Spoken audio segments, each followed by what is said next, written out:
Hey,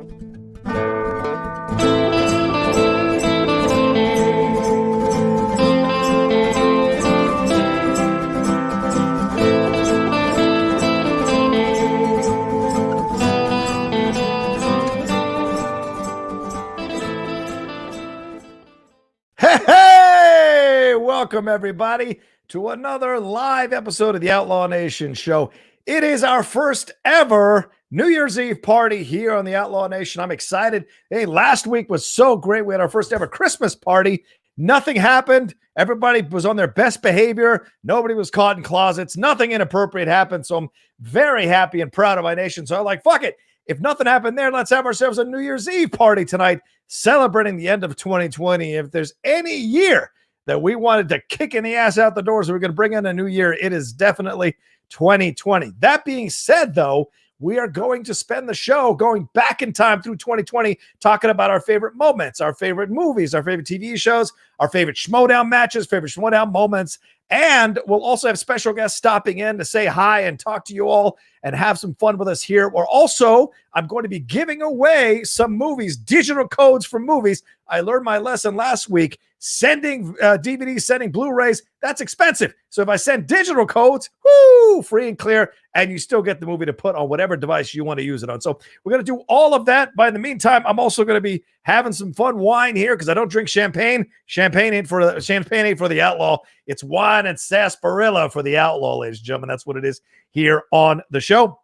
Thank you all so much for joining us live here on the Outlaw Nation Show. I'm excited about it. And just like last week, and for those of you who missed last week, I'll repeat it myself. Just like last week, we'll be bringing a lot of you all in live to talk to us and tell us about your favorite moments of 2020, your favorite movies, as I said, TV shows, video games, whatever you want to talk about, favorite moments, whatever it is about 2020 that you want to talk about. Because I know everyone wants to say negative stuff about it. It certainly was a rough year, but I want us to start 2021 in a positive place by talking about maybe some positive things or fun things or good things that you got, that you experienced in 2020 as we roll into 2021. So much love to all of you. I'm drinking my wine, having some fun.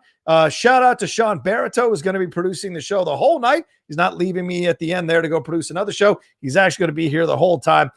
And I hope he put the link in the chat, or not in the chat here, but in the Discord for the $5 and above patrons of the Outlaw Nation. Start coming in now. If you're a patron of the Outlaw Nation, start coming in now. I'm going to bring you in. We're going to talk. I got a stack of movies here. It's just a stack, a bunch of 4Ks that come with those digital codes. I don't need digital codes. I don't put a lot of movies on my computers because I own them. That's how physical media, son, physical media.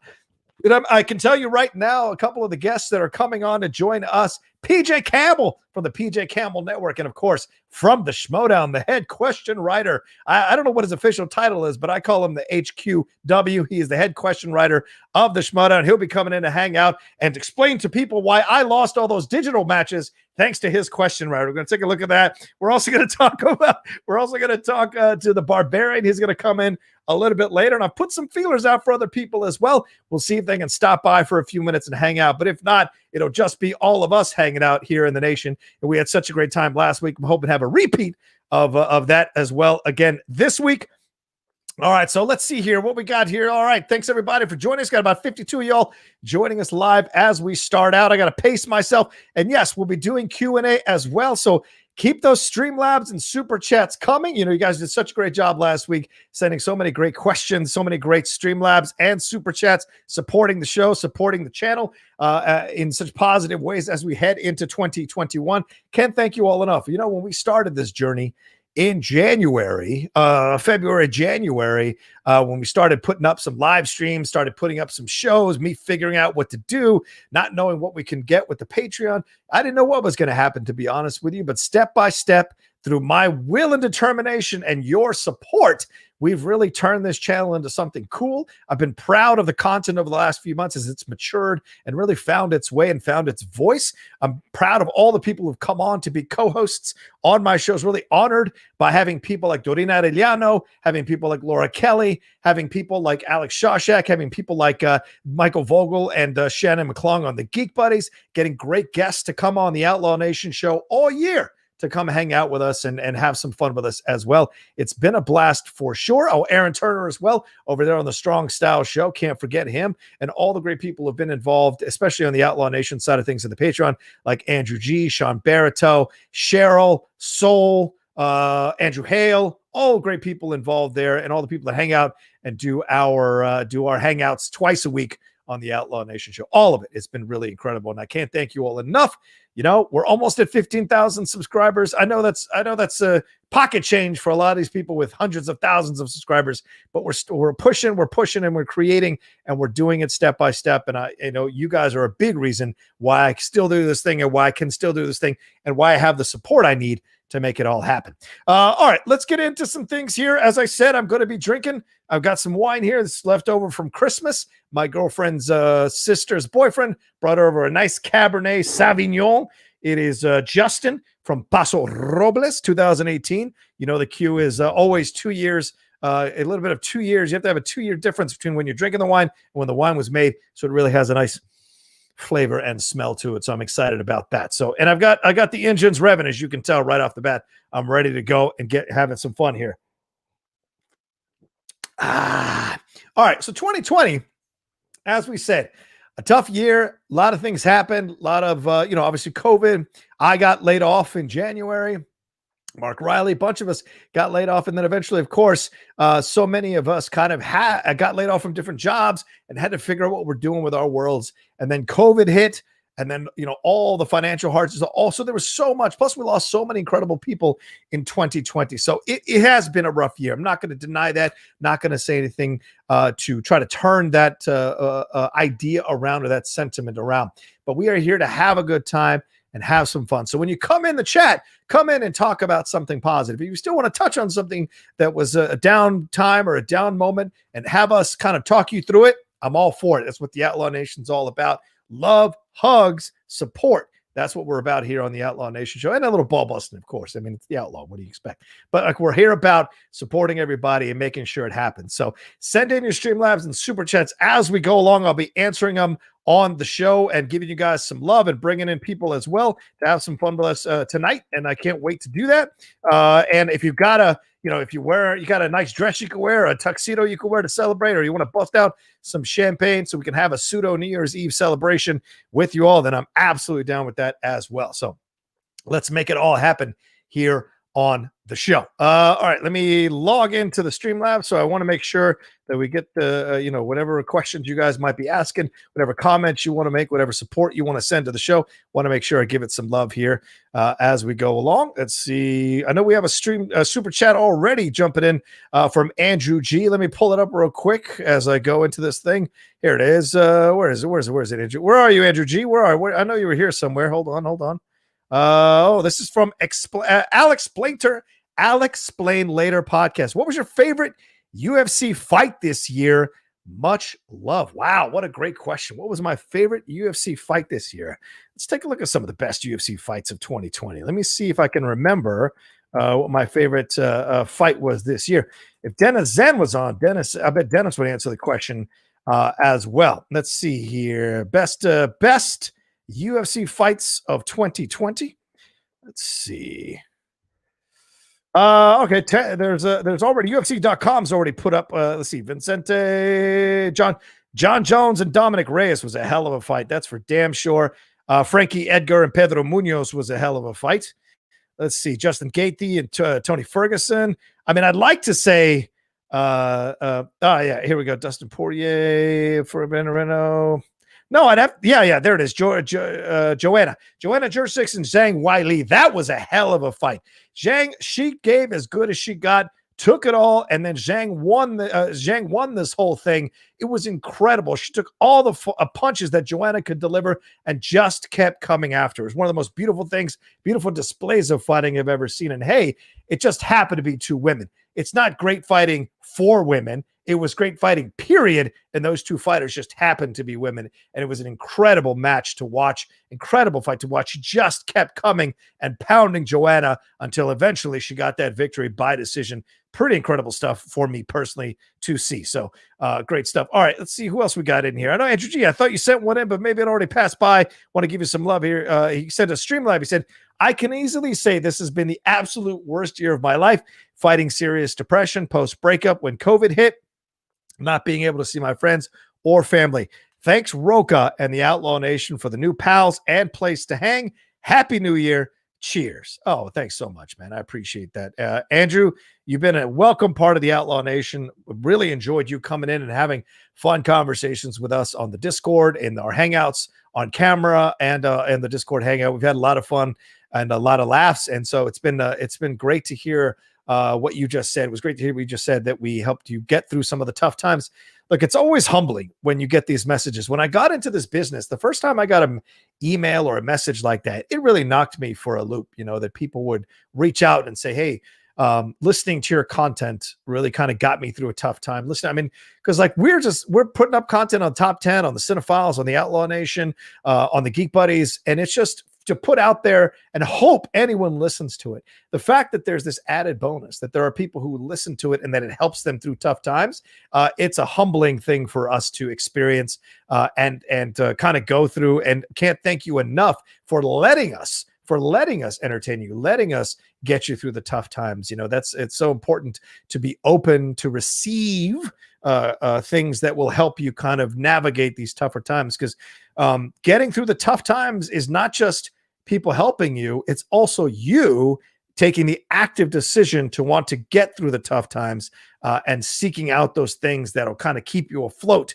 as you navigate that and come out the other side. It's not easy to do, trust me. As I've told you all many, many times, I have been there. I've been in the deepest of places, and it takes a force of will. It takes a certain desire to get out of that, and sometimes you can't. And those people who succumb to it, who succumb to those demons of theirs, or those impulses of theirs, I have nothing but respect for them for the fight they did fight. And that's important to know as well. 156, so much love, Andrew G. 156 Impulse says, Hollas, bro. My cousin had a baby today, half Guatemalan, half Puerto Rican. By the way, my mom is doing great. Great to hear, 156. I know your mom has been on the road to recovery step by step, so it's great to hear. And I know you had some issues with your dad as well, so nice to hear that your cousin has had a baby. And, of course, another Latino in the world is a positive thing, especially a double whammy of Guatemalan and Puerto Rican. Don't mess with that child. That's for damn sure. That's a lot of passion in one body. I'll tell you that right now. And also he said, it's a Latina. Oh, no, LOL. Oh, so it's a Latina. Oh, you're in some trouble, son. That's for damn sure. Latinas, they don't play, everybody. They do not play. All right. Let's bring on our first guest here to come on to the show. He is a friend of mine that, we've been through years and tears and beers for the last few years, for sure. And it's been amazing to see his growth from a fan who would show up with some fast food and ask anybody if they wanted anything on his way in, getting Jamba Juices, kind of being this all around awesome dude. And all of us going, oh, well, hold on a sec. Slow down, man. Slow down. And then eventually him just kind of working his way into all our hearts because of his good spirit, his good soul, his friendship, and his unabashed love for the Schmoedown and for everybody involved in the Schmoedown. And he has climbed up the ladder to the point where now he is the head question writer of the Schmoedown, and someone who, is responsible for the way questions have changed over the last year and how much more difficult they've become, but also how much more nuanced they've become and challenging they've become in all the best ways. And I couldn't be prouder to call him a friend, and I couldn't be prouder to have him on the show. Here's the first guest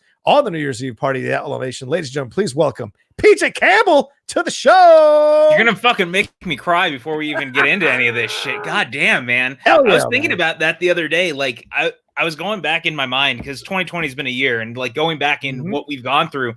And I was thinking about like one of the first times you and I ever hung out was sitting in the old Collider office talking about Train Spotting and Train Spotting 2 because you hadn't seen it yet. Right. And that feels like a lifetime ago. Right? But, doesn't it feel like it's crazy? It's crazy. And now you and I text you frequently. Like you're one of my closest and most personal friends in the entire world. So to be it's still weird to me sometimes, as weird as that sounds, because I fell into all of this as a fan who became more than that. And now here we are.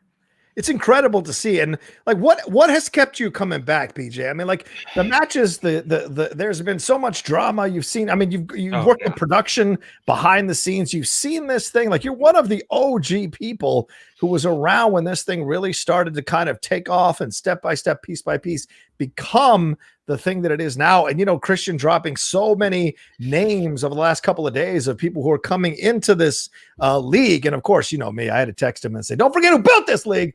I'm glad you're bringing in all these people, but don't forget who built this league. Yeah, goddamn. You want more people to watch, don't you? I was like, yeah, that's fair. That's fair. Bring them in. But yeah, I mean, like, what's this experience been like for you now, seeing it grow? And we're going into season 8 war. What is your feeling? Oh man, it's so crazy because I never thought like the show that started on Schmoes Know of a bunch of friends sitting around kind of drinking on a couch and asking questions would ever become what this like. Look at what it is now. Yeah, and it's a weird thing because, you know, I've been through a lot with it. You've been through a lot with it. Like, I can safely say that our friendships are the thing that keep bringing me back. Yeah. More than anything, because it's my family, man. Like, when I moved back to LA, I kind of fell into it like right away because you and I met at a press screening for Triple X3. Do you remember that? Yeah. Like, and it was before I'd actually been at the studio. Right. And so from there, as we really started becoming friends and all of us started becoming friends, it became something more for me. And that's what kept me coming back because I care about the game, but I care about you guys more. So I want to deliver something that you guys enjoy. And specifically because I was a fan and I want the fans to enjoy themselves. Yeah. Yeah.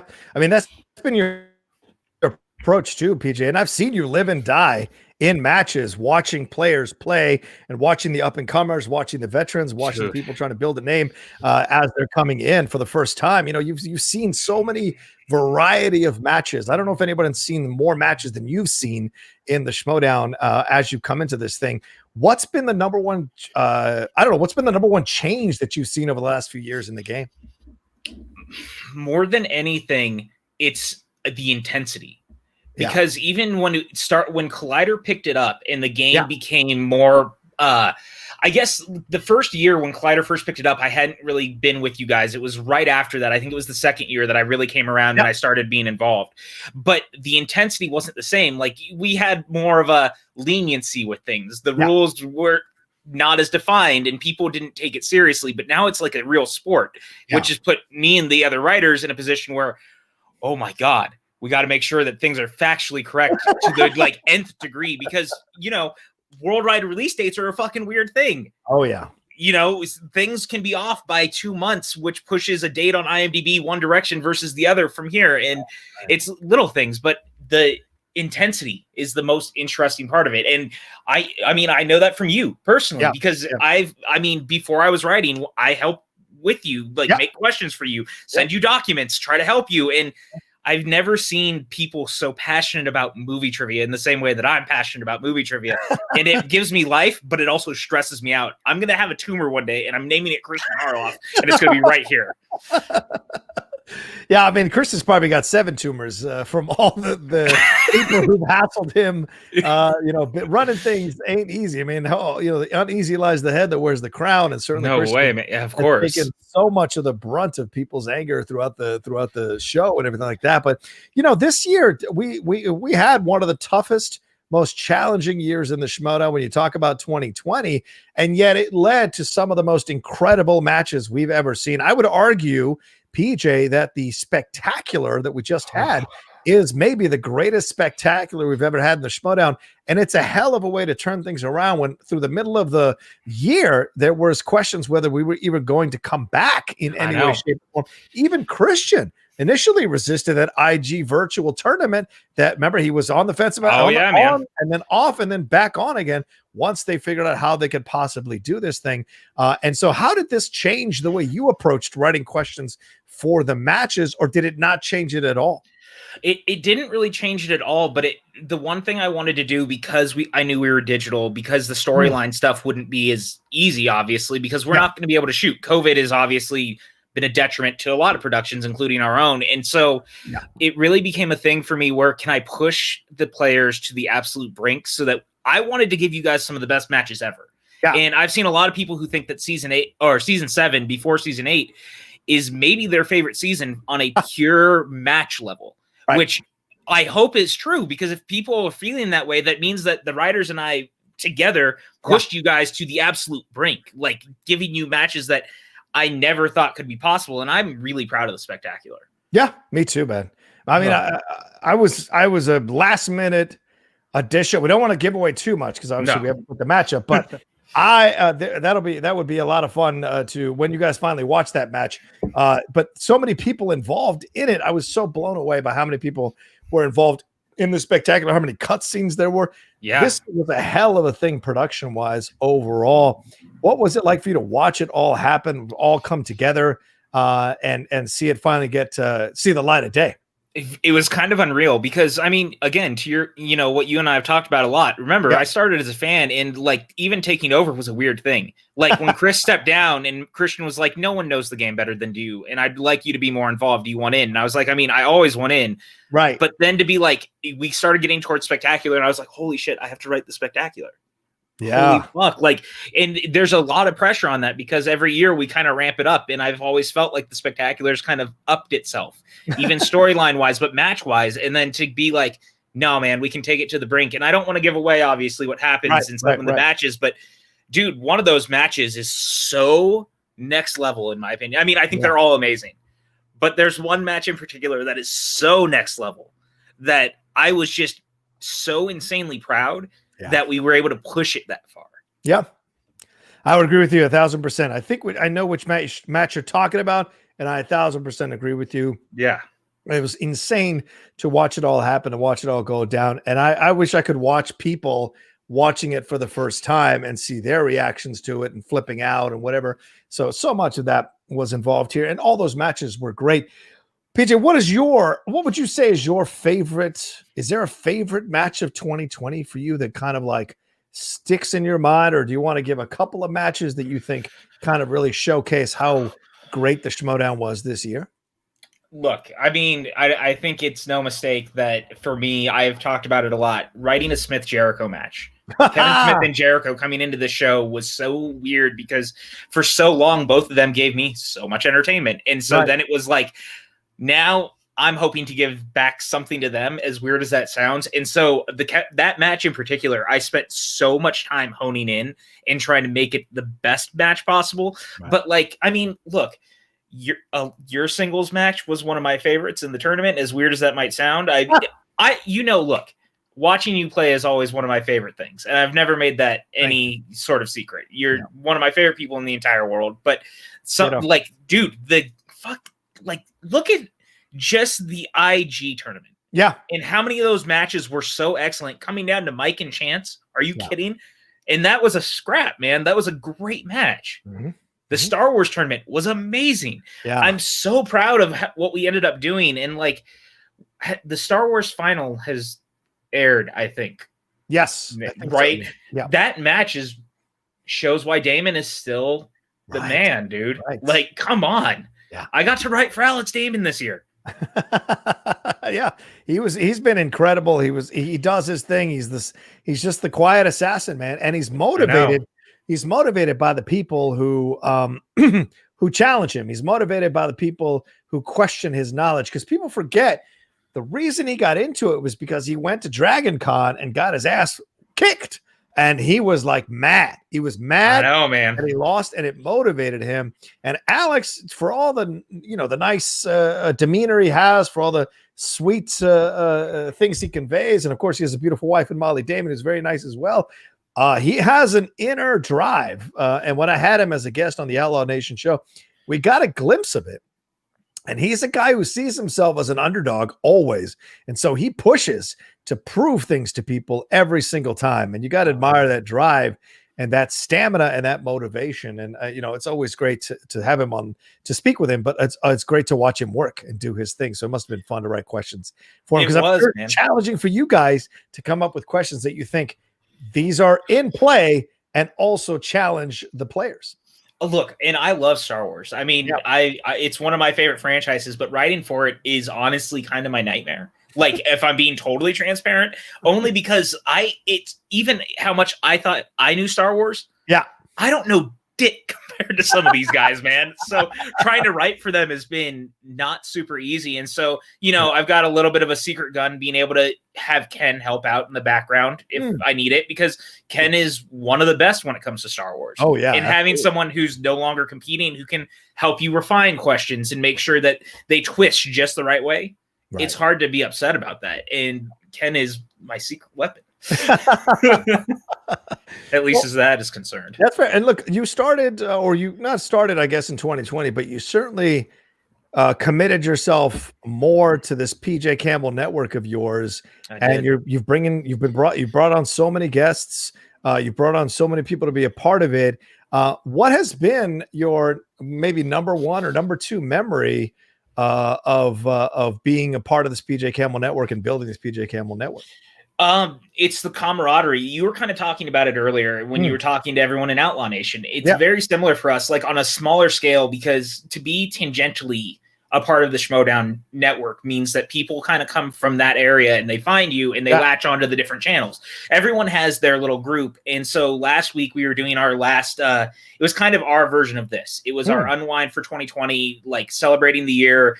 Right. And there was so many people watching and so many people who were like, you made 2020 so much better for us. Like we found a place to go. We found a place to feel safe. We found a place where we could be ourselves. And like, you guys are so accepting and so open to who we are. Right. And it's a weird thing because I never really thought I was in a position where that was a thing that mattered. Like I was doing it to bullshit with my friends. Like I want to hang out with my friends and watch movies through COVID because what else are we going to do? And I figured, well, fuck it. We'll put it on the internet too. And it slowly became, let's do other things along the way. Right. And to have people be like, you were part of the reason that 2020 was tolerable. And like, we had something to look forward to. I was crying on stream from people's words. And I had never been in a position where it was like, holy shit, like I matter and what we do matters. And that's weird, man. Like I've transformed a lot over the last year and a half, but that was like, I know. And that's the thing, PJ, as crazy as 2020 has been, I've seen you grow over the last 12 to 16 months in such an incredible way. You know, you kind of like navigated a very difficult situation that a lot of young men might get swallowed up by. You found some new friends. You moved into a position of power in the Schmoedown, and also you kind of got yourself in a little bit of shape for yourself. You look happy, you look strong, you look in a better position. You've got a great approach to the world, man. I mean, you have to say, for all the badness of 2020, you seem to have made the most out of it as you moved into your place as well. I mean, that was my thing with. You know, I got dealt a real weird hand last year. And right as it happened was when I was shifting in life. And you and I have talked about it a lot in private. And yet, instead of letting it suck up everything that I could have, like let myself lose to it, I was like, no, I can be better for it. And that's what I did with 2020. Like I tried to turn it around. I mean, obviously things went a little wonky, but I continued to like eat better, to run, to try to work out. And you particularly have been a motivation because I've seen you do the same thing. You and I are both people who, when life kicks you, you go, you know what? No, we turn it around. And we're going to fight back. And that's really what I'm really happy about with 2020 is that I gave myself the time to try to grow and be better. And I'm always going to be learning. I'm always going to be changing, but at least I can look back at 2020. It wasn't a total dumpster fire for me. Like the year was weird, but I tried to use it for positivity and reinforcement that I can be a better person. Yeah, that's all perspective, isn't it? It is, man. One thing I want to say, we got a couple questions that came in for you, PJ, but first, let me ask you, what is your, are you going to reveal this at all on your channel? You don't have to if you reveal it here if you're going to reveal it on your channel, but I'm asking you, do you have a top film of 2020 right now? Do you have a top film? Okay. I do. Right. I mean, I'll reveal it here. I don't mind. Okay. To be honest with you, it was Soul. Wow. A recent addition right at the end of the year. Right at the end, dude. And you know how Pixar is. Yes. And Pixar is one of those companies. I look forward to whatever they do. And it's not always like the top film of the year, but it's usually it hovers in the top 10, top 15. Soul wrecked me. Wow. And it was so life affirming, especially with what 2020 has been, right? And it's kind of what we've been talking about. And at the end, I don't want to give any spoilers. Obviously, it's a very new movie. it just hit me in the right place where it was like, this was what I needed, because it's the thing I've been living the last year and a half, a reminder. And so it was kind of nice to be reminded of that, as weird as that might sound, to see that put in motion. And it was like, I won't lie, I was dealing with even thinking about what it would be like if I wasn't here at one point last year. And so then it was like, no, now you remember why. And like I had tweeted out before I had watched it, It's a Wonderful Life is like the perfect film for 2020 right now. And then Soul came out and I was like, holy shit, the second best film for 2020 is this. So absolutely.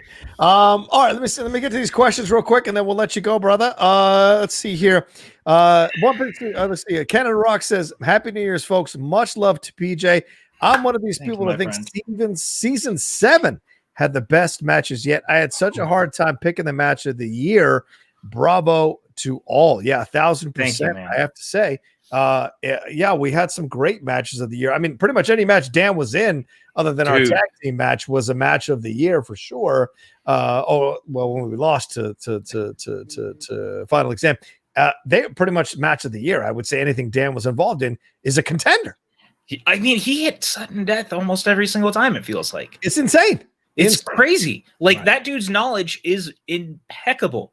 Yeah. So to push that dude to the brink almost every single match, that's hard to be upset about. Like, I think almost every one of those matches contends. Almost every title match was the same way. Yeah, almost. And especially for those who haven't seen Spectacular, once you watch it, every single title match was incredible in its own way. That's 1,000% the truth. Incredible in its own way. Doug Developer says, Hi, John. Here's to higher self-worth next year. Hell yeah. Hell yeah. He said, may I ask how someone good looking like yourself, please, who has a lot of friends, had many girlfriends, flings, that's true, ever have low self-esteem? I have none of that, and I thought that would make you depression proof. No, pal, it doesn't. Depression is an insidious thing. And PJ and I'm sure can speak to it. It's no matter what. I mean, people who are super successful in their lives, people who achieve one of the highest levels that you can achieve in their lives, because the demons are two sides of the coin. The demons drive you, and the demons can overwhelm you. And I'm sure there's maybe 2 or 3 times this year where it was like, fuck it, fuck it. And that's life, man. And the girls and all of that, or the achievements and all of that, those are momentary. Sometimes those are flash in the pans for your life. Because if you don't have this fixed, it doesn't matter what you accomplish. Doesn't matter what you achieve. When people say money doesn't bring you happiness, that's what they mean. They mean that if you don't work on yourself before that money comes, you are not going to be prepared to know what to do with that money and to do with yourself when you have that money.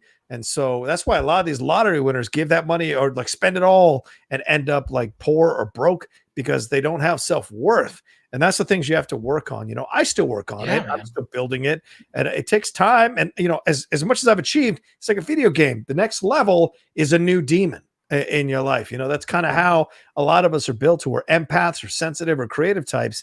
It's wrestling with that every day. I mean, I wrestle with it every day on the Outlaw Nation. Why don't I have more subscribers? What is something wrong with my content? Blah, blah, blah. And it's like, well, no, you got to take a moment. And that's what Soul, PJ, you can speak to this real quick.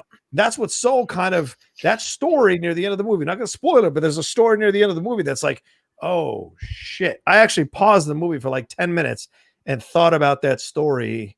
And it's such a powerful moment. PJ, you speak.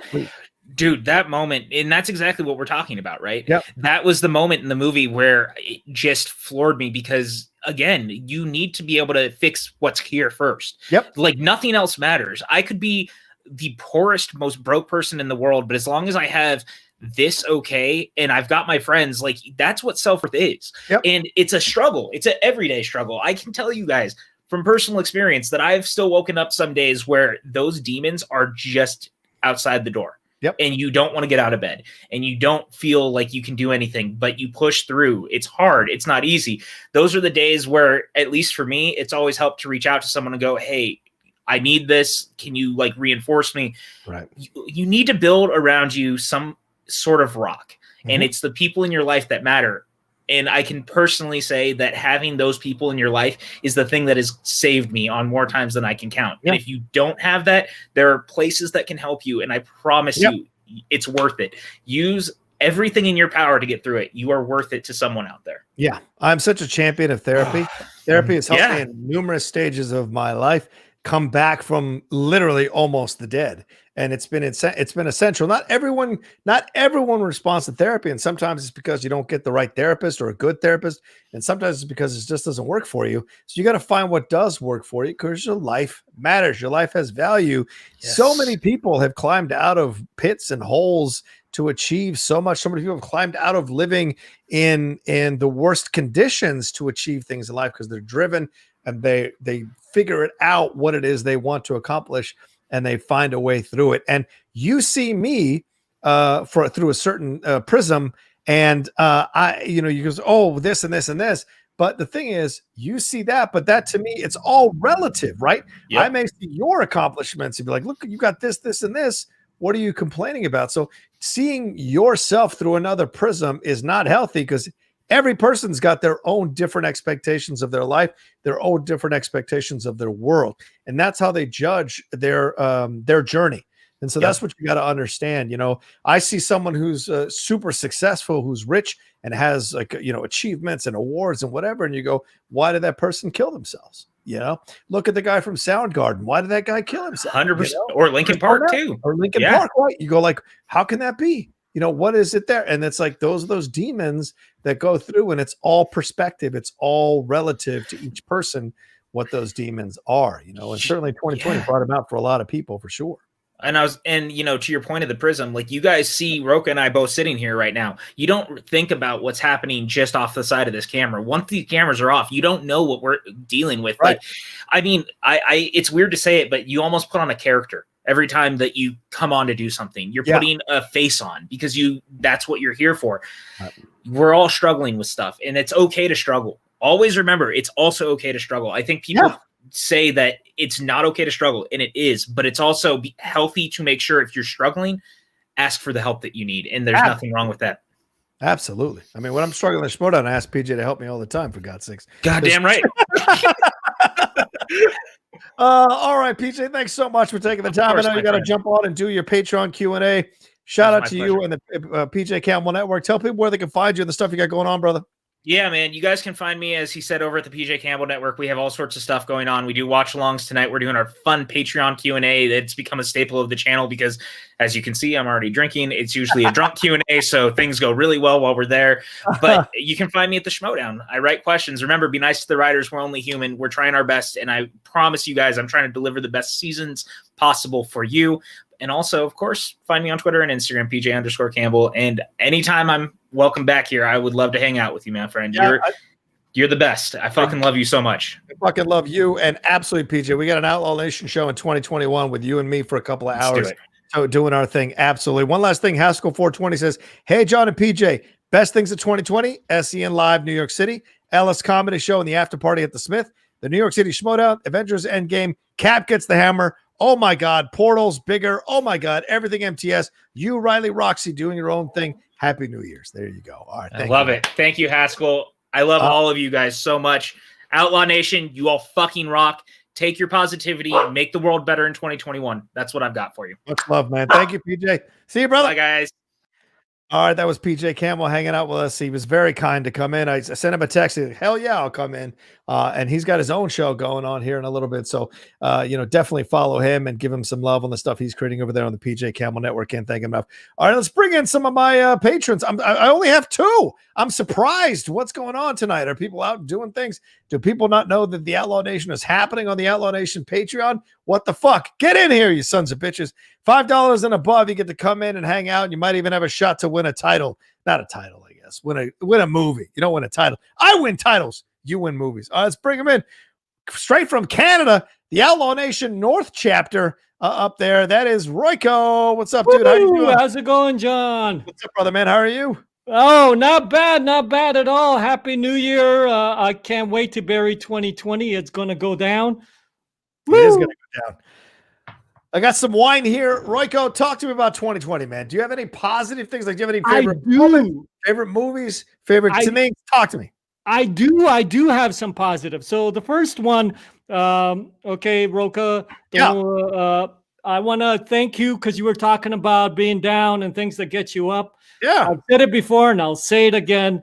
Your Discord, the people in your Discord really helped me out when I was starting to get down again this year. So thank you very much. I don't think it could get more positive than that right now. Thank you. You're welcome, man. You're welcome. You know what we do here at the Outlaw Nation? Let me tell you something. I've had 4 All right. Listen. Okay. Hold on. Let me get ready for wine, this. So now I can really tell you what we do here in the Outlaw Nation. What we do here is we save lives, ladies and gentlemen. That's what we do. We enrich lives. We save lives. We bring lives to their most ultimate expression of joy and happiness and love. And yes, there's some playful ball busting involved, always, as it is. I'm an East Coast boy. That's how it goes. But there's nothing but acceptance here in the Outlaw Nation, and I'm always proud of that. I'm always happy about that. You know, the Outlaw is the Outlaw, and he's going to set everything on fire in season 8. But John Rocha on the Outlaw Nation is a different situation, and it's all about like elevating and lifting people up. Oops, almost knocked over the wine bottle. Always elevating and lifting people up and elevating everything we got to do here in this world for sure. And so it always means a lot when people like Royko come in and talk about how the nation has affected them in a positive way. It's been one of the things that I was number one focused on creating here on the internet. Look, I'm not going to put 75 videos about Marvel on my YouTube channel. Sadly, it's just not how I'm built. But what I am built to do is create something positive and open and supportive for people to enjoy. Well, thank you, John.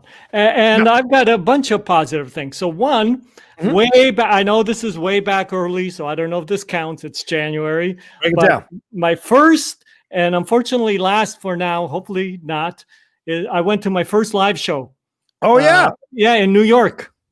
Yeah. And it was friggin' awesome. I'm hooked. Who were the matches? Who were the matches in New York? Well, it was the three-way with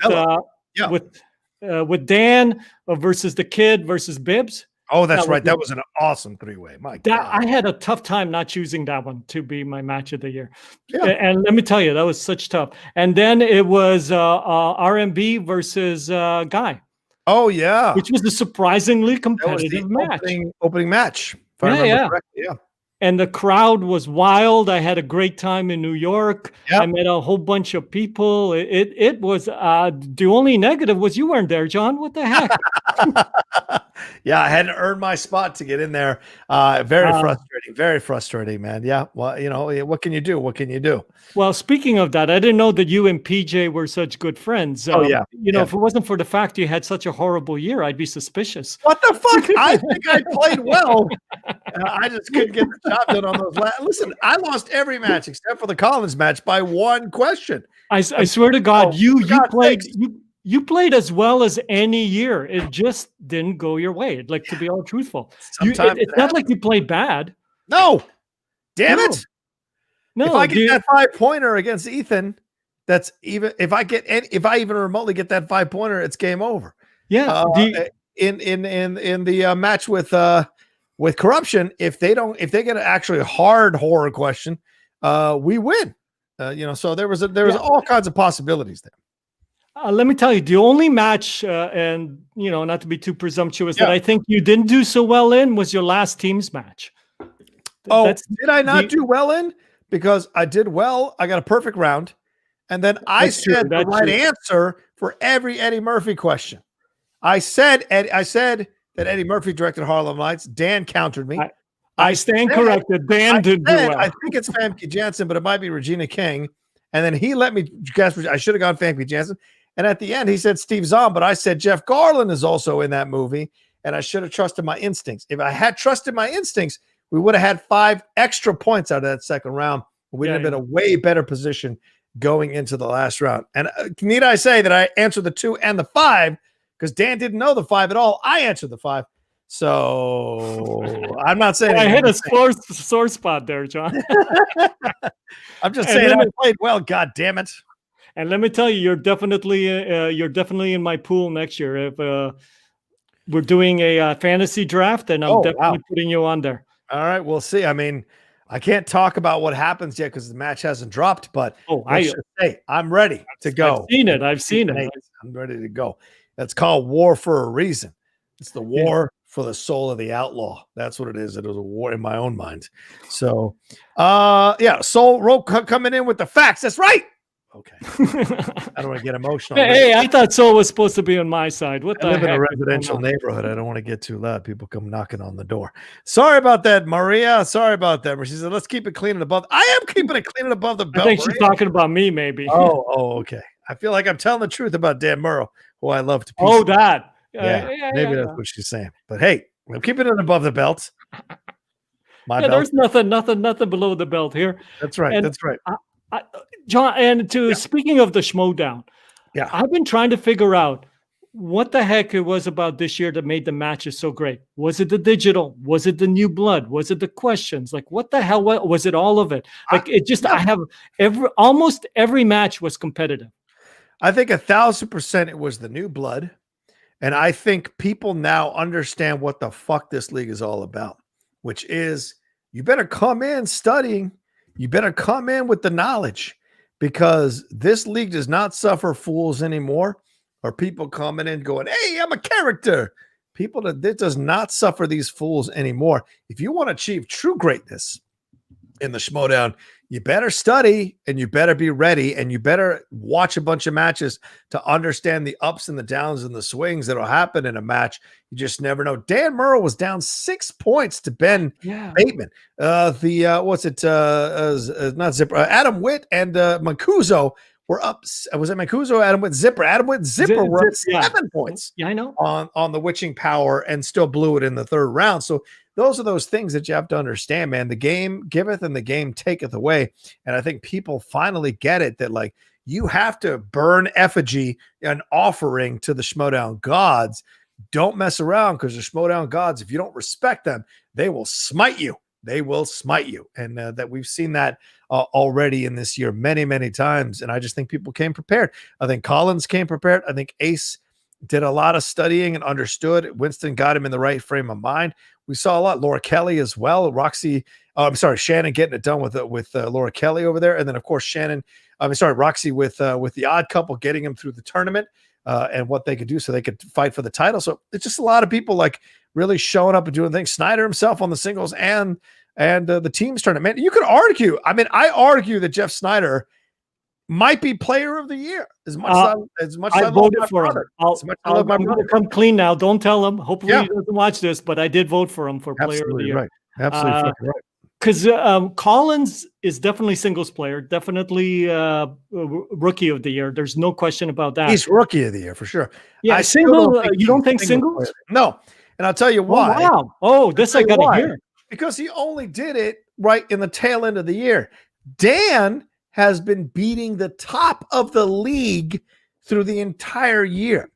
He has fought off Ben Bateman twice, Ethan Irwin once, and gave everything he could in that tag team match against Corruption. Again, we were one question away from winning that fucking thing and retaining the belts. And Kalinowski shit the bed against Final Exam or against Shazam. So he only comes to play against us. That's the only time he shows up is against us. So I think Dan Murrow has played a hell of a year, and I think he deserves to be player of the year for sure. I think it was nice that Collins went on a run, but Jeff did it in 2 different tournaments. So for me, I think it's Dan Murrow, Jeff Snyder, and then Collins. But of course, there's a lot of recency bias when you come to the end of the year, and a lot of people think Collins should be doing it. But Collins got blown out in the tag team tournament. Remember, they missed the 3 and the 5. Right. That's why I wouldn't vote for him for overall player. That's what I'm saying. He's not singles player of the year or overall player of the year. Really? Not even singles. Oh, no, I think Dan is absolutely for both over for Snyder? Overall and singles. Yes, absolutely. Because Snyder almost won that tournament, and Snyder, you might be right. Snyder's might be a better overall player of the year. That's a good point. Yeah. But again, this is one of the first years where actually that one's tough, because usually it's easy. Yeah. But Dalton's right. Dan won't win it, but have to change the narrative. Of course, everybody's recency bias in the fucking Schmoedown. Sometimes the fans are like, "Oh, Collins won 6 matches." Definitely Singles Player of the Year. Give me a fucking break. You did it for 2 months. Give me a fucking break. All right. Oh yeah, somebody's a little sore that they lost to him. It's a tiny little bit. I'm coming. I'm going to skin that coyote and put his pelt on my wall in 2021. Put it on the calendar, man. I can't wait. And I'm putting. I better not regret putting you in my pool, Rocha. Oh well, listen. Don't put that on me, Ricky Bobby. Don't you put that on me, Ricky Bobby. It'll come the way it comes. You're the one that's saying that you built this league. You're the one that's saying the greatest player of all time. I am so the GOAT. You better prove it next year. That's all I'm saying. I am the fucking GOAT. All right. Yeah, drunken prayer. No, I am the GOAT. You son of a bitch. All right, let's bring in a few more of these of our fellow Outlaw Nation patrons here. Tushka's up in here. Chris is up in here. Calvin is up in here. My God. Tushka, dressed up for the occasion. Hey, all I wore was a hat. Oh, listening to you, whenever I was getting ready from the ball, the gala. I love it. Look at you. Look fantastic. Tushka sophistication. I respect it. Chris, how you doing, Chris? How's it going there? And where you're at there in Scotland? Not bad, brother. Oh shit.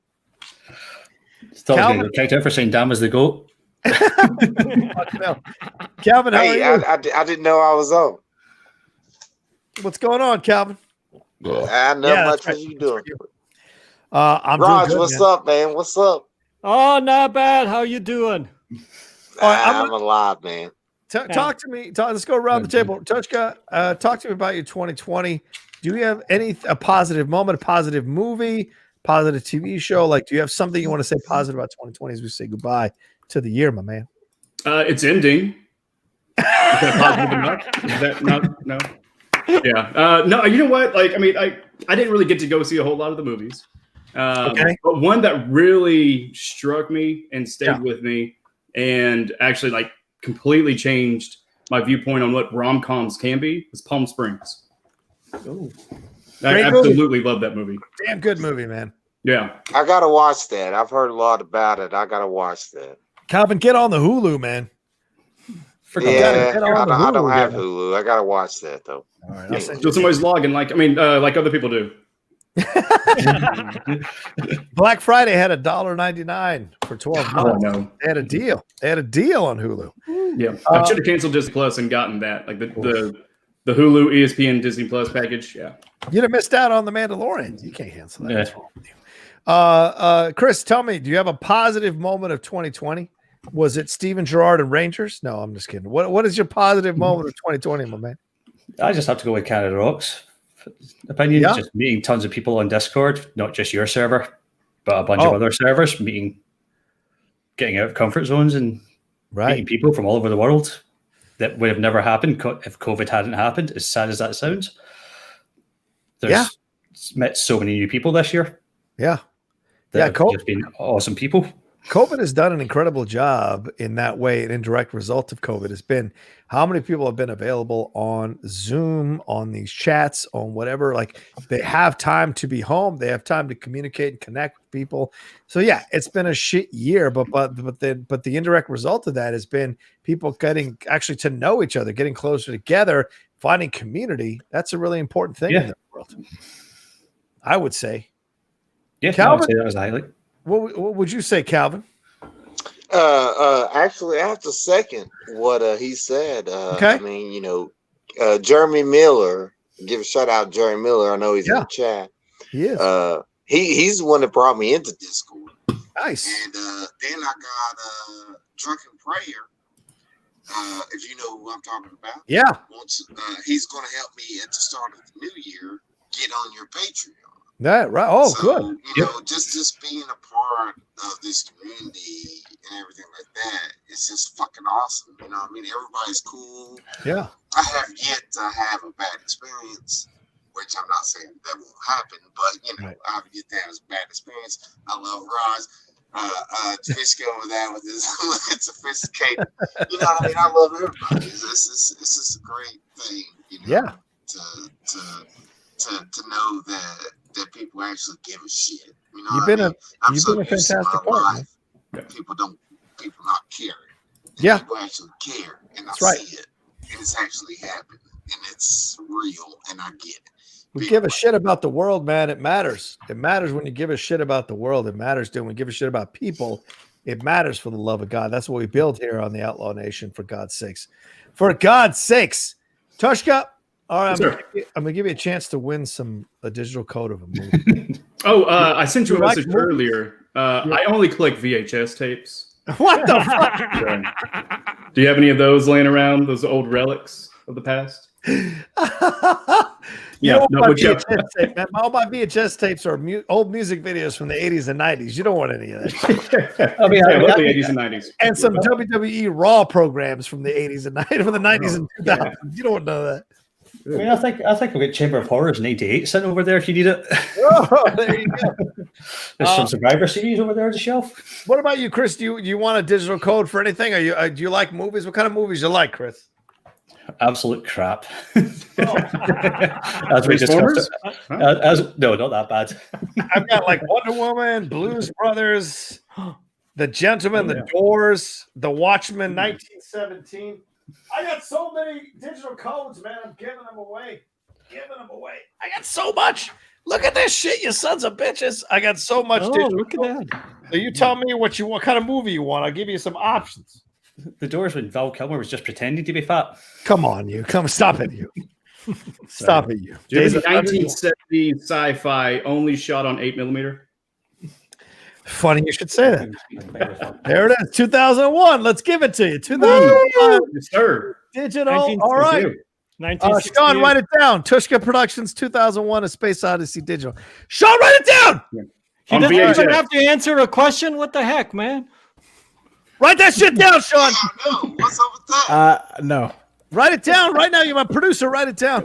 Yeah, do it, Sean. All right, where's Chris? Chris, what do you want? Chris went to the bathroom, didn't he? God damn it. He's got to stop drinking that beer. Calvin, it's on the video. I can just watch it. Nah, I must have been right. If you want to ask me, if you want to get serious about it. Yeah. You know what I want? What's that? I want that Doors, son. What? Jim Morrison's one of my favorite artists of all time. I want that Doors. The Doors. Sean, write it down. Calvin has the Doors. Write it down, Sean. By writing it down, I'm just gonna watch back and then send the information back. Put it in the notes. Yeah. Open your notes. Use your fingers, Sean. Use your fingers. All right. I gotta get a new producer. Gents, relax. I want to say, relax. I have an old typewriter that will help you out, sir. There you go. Yeah. Relax. I got a pen. I did not know that Chris was drinking prayer, and I'm going to hit you up. I'm going to hit you up on the weekend. Not the weekend. I'm sorry. On the turning of new year, and we're going to figure out this Patreon thing. I'm making you my producer. Chris, what do you want, Chris? What kind of movies you like? A digital code. What do you got? What you got? I got 1 million movies in here. Talk to me about what kind of movies you like, and I'll bring some out. I got what comedies? All right, comedies. Hold on. I don't really like to laugh. Let me see here. Make sure those codes don't expire, John, because they do. I'll expire you in a second. Expire? They do. Dread, very funny comedy. Dread, the Carl Urban one? Yeah, the Carl Urban one. You want that? Go for that. All right. Oh, yeah. Put it on Dread. Digital code for Chris Drunken Prayer. Write it down, Sean. All right. Scribe it, sir. Scribe it. Royko, what do you want, Royko? What do you want? Something 70s, man. 70s, man. I already gave away Ghost in the Shell. I already gave away 70s. 2001. How about Jaws? Jaws is 70s. I got like 8 versions of Jaws. Jesus okay, all right. Oh, like I know that. Yeah, I got Jaws too. I got Dread. The movie? That's 70s. Superman. Actually, surprisingly, I do not have that. I will take it. Oh, you'll take Superman 70s? Yeah, the 70s. All right. It's the only shot. Why are you yelling? I don't know. I can't tell. I've been drinking. Yeah, there you go. Sean, because you don't listen. That's why he's yelling. Yeah, come on. You don't listen, Sean. Can we come back on later whenever Roko's really drunk? That would be my gift. I'm getting there. That's for sure. Any other 70s stuff that I could throw you? I don't think so, pal. They don't make a lot of digital codes for 70s movies. Okay, then give me. You know what? What? The 90s is my weakness. I only watch independent movies in the 90s. So give me a hit. Dreams? No. Give me a hit. Give the Lost Boys? No, I do not have the Lost Boys. That's 80s, right? Good point. The Matrix. I got the Matrix. I got the Matrix. All right, let's see. Mid 90s, like all of those blockbusters. I don't have. What is it? I don't think I can help. Independence Day. I don't have any. Braveheart. I got Braveheart. Yes, I don't have that. Give it to me. Yeah. Let me see if it's got a digital. Braveheart. It does. There we go. Don't write it down. Royco for Braveheart. Now I can actually watch that thing. I've only. Perfect. Sean, just like pantomime typing, just go click, click. Yeah, I'm not paying him no mind. You better write it down, Sean. Yeah, Hale wrote it down. You realize that, like I said, I could just watch this back and then get it, and then I'll send it to you. Relax. But that's double the work, Watching Sean. it back, feel free. Yeah, exactly. Relax. All right, Sean, what do you want? You want a movie? I also want to say something. All right, Calvin, take it down. I got guests waiting. Go ahead. I know you got people in here. Yeah. Roka, I sent you a message when I sent my email telling you my address to send Solo. I don't know if you remember. I got Solo the other night. Okay. I mean, I was thinking you could do that for other listeners if you wanted to, or if you don't want to, whatever. But if you want to ask some more money for that. But yeah, for signing it, I wanted you to sign it. Oh, you want me to sign it? Yeah, I'm gonna sign it. I'll sign it. Write it down, Roka. Yeah, that's what I want. Write it down, Sean. I gotta sign it. Write it down. Yeah, Andrew has that list. I don't have that list. So all right. Yeah, Andrew G's keeping up on that. Well, no, Andrew Hale is running that one. Andrew H. Oh, okay. First in line. It's okay. We all get it confused. All right, let me get you guys out of here because I got people waiting to come on in. Some Schmoedown competitors. Bye. Happy New Year, Roka. Thank you, Royco. Thank you, Tushka. Thank you, Chris. Thank you, Calvin. Sean, we'll check in with you in a little bit. Yo, Roka, because I don't know if y'all going to let us back on at another time. But I want to say, man, this year has been made better. Because I get to watch you. I got a part of Discord. I get to see the Outlaw Nation fan base. Everybody's cool and everything's great. And you keep putting out content. When Collider Live ended, I thought that you and everybody else were gone. I thought it was done. I thought it was gone. But then y'all fucking came back, man. You know what I mean? It's just a cool thing, and I love it, and it's great. You know why? Because I ride in the West Side, son. You know what's up, the West Side. I know. We're from the East Side, son. West you know how it is. Sean, West Side? Oh, I'm never going to say that. That's right, I'm never going to say that. That's right, Chris. You know what's up, West Side. West Side of Scotland, but, It's on my fingers when I'm drunk. I'm never going to do that West Side. How do you can't even do that? Hey, can you kick me out? This suit really doesn't fit. LA, son. And I'm actually wearing some flip flops and with socks. LA, style 2020. I love it, man. You look great, Tushka. You look fantastic. Appreciate y'all. Getting no respect. Yeah, the risk is killing me. Oh. Actually, I feel like I should say Django and Chain quote. First you had my attention. Please dang it. Or now you had my attention. Yeah, I'm just picturing Tushka as the Leonardo DiCaprio meme now. That's right. The Americans. Actually, we did have slaves. My wife did take me someplace she hasn't been. I took her to the kitchen. Oh, all right. Oh, Thank you all. Jesus. Thank you all so much for hanging out. Let's go. Much love. Peace, y'all. Fuck you, Chris, you little shit. All right. What did he say? He said, Roka reminds me of his dad trying to be cool. I'll be trying to be cool when I drag my balls across your face, Chris. All right. Oh, We don't need to Thank you, Outlaw Nation. Somebody take the wine away from Roka, damn it. Thank you, gentlemen. Thank you Too so late. much. There we go. Peace, y'all. Drop them all out. Much love. Much love. They got something for it. All right. Let's bring out a lady who's going to keep me in line. She has been one of the funnest people I've gotten to know in 2020, and one of the most interesting people I've gotten to know in 2020, for sure, for so many reasons. There was a time we were kicking around doing something, and in the end, she went off and created something else for herself. It was pretty amazing. Ladies and gentlemen, please give her some love here. Video Drew. Video Drew! It's me? What's me? up, Video Drew? Look at What's you. up? What's up? I literally did not think you were talking about me. So I was like, oh, Of course man. I'm talking about you. I'm looking for this guest you're going to do a thing with. I was going to do a thing with you, Roka. What do you want to do? Let's do it. I want to do a musical show.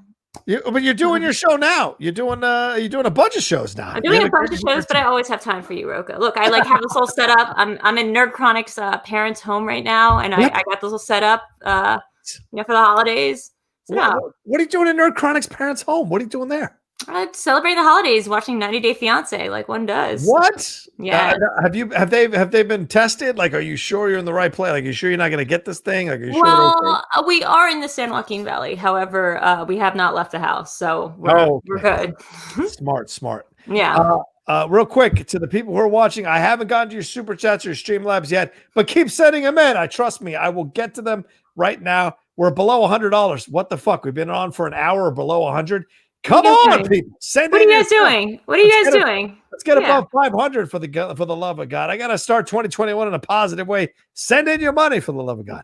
Yeah, if you remember the end of Scrooged, it's Bill Murray telling us that we have to remember to keep the spirit of Christmas every day, not just on Christmas. Yeah. God bless us, everyone. Alfred Woodard's reaction. Yes. So oh my God. How is she not aged? I was like, oh my God, she's the same age now as she was back then.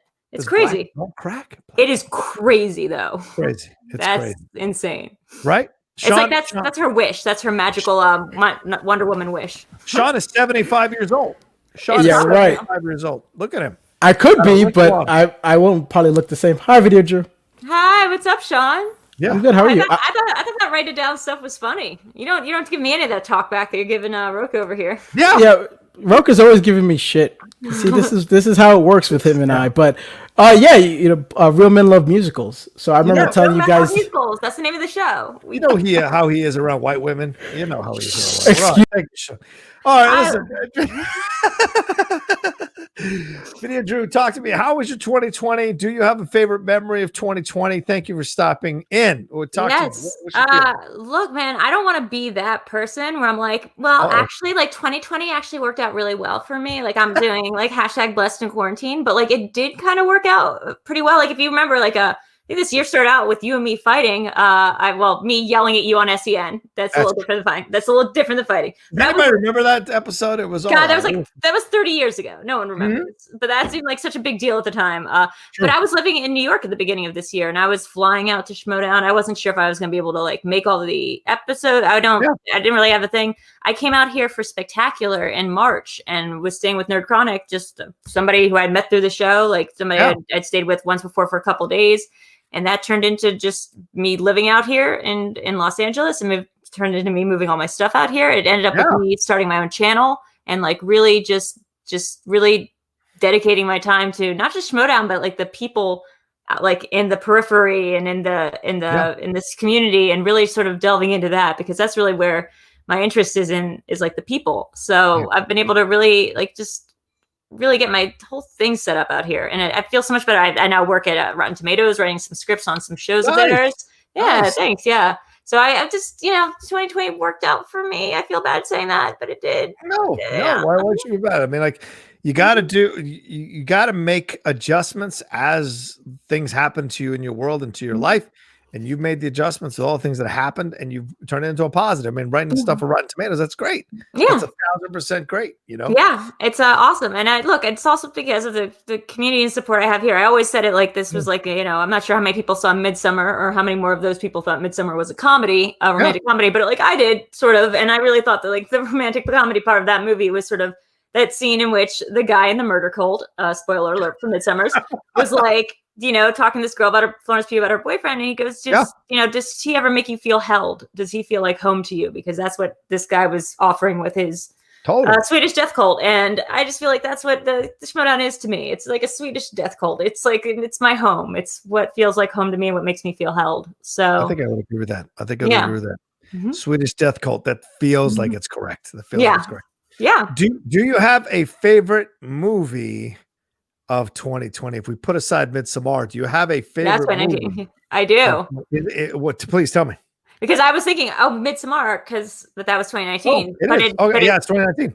But I do have one from this year, and I think this is going to be like a cool pick, because I don't know if anyone else has picked this, but I'm thinking of Ending Things, the Charlie Kaufman directed film that's on Netflix. It is phenomenal, with Jesse Plemons. Oh my God, with Toni Collette and with David Thewlis. Yeah. And then Jessie, I forget the name. Jessie Buckley is the name of the main chick. Yeah, Jessie. She's been doing a lot of shit this She was year. in Fargo. She's great. If you guys have not seen it, it is a mind trip. You have no idea where this movie is going. Don't even watch the trailer. Like, you have no idea where this movie is going. And it's if you really want to like get like all sort of twisty turny in your head and get some contemplative thought processes going. I'm thinking about ending things is a great, dark, weird, creepy movie.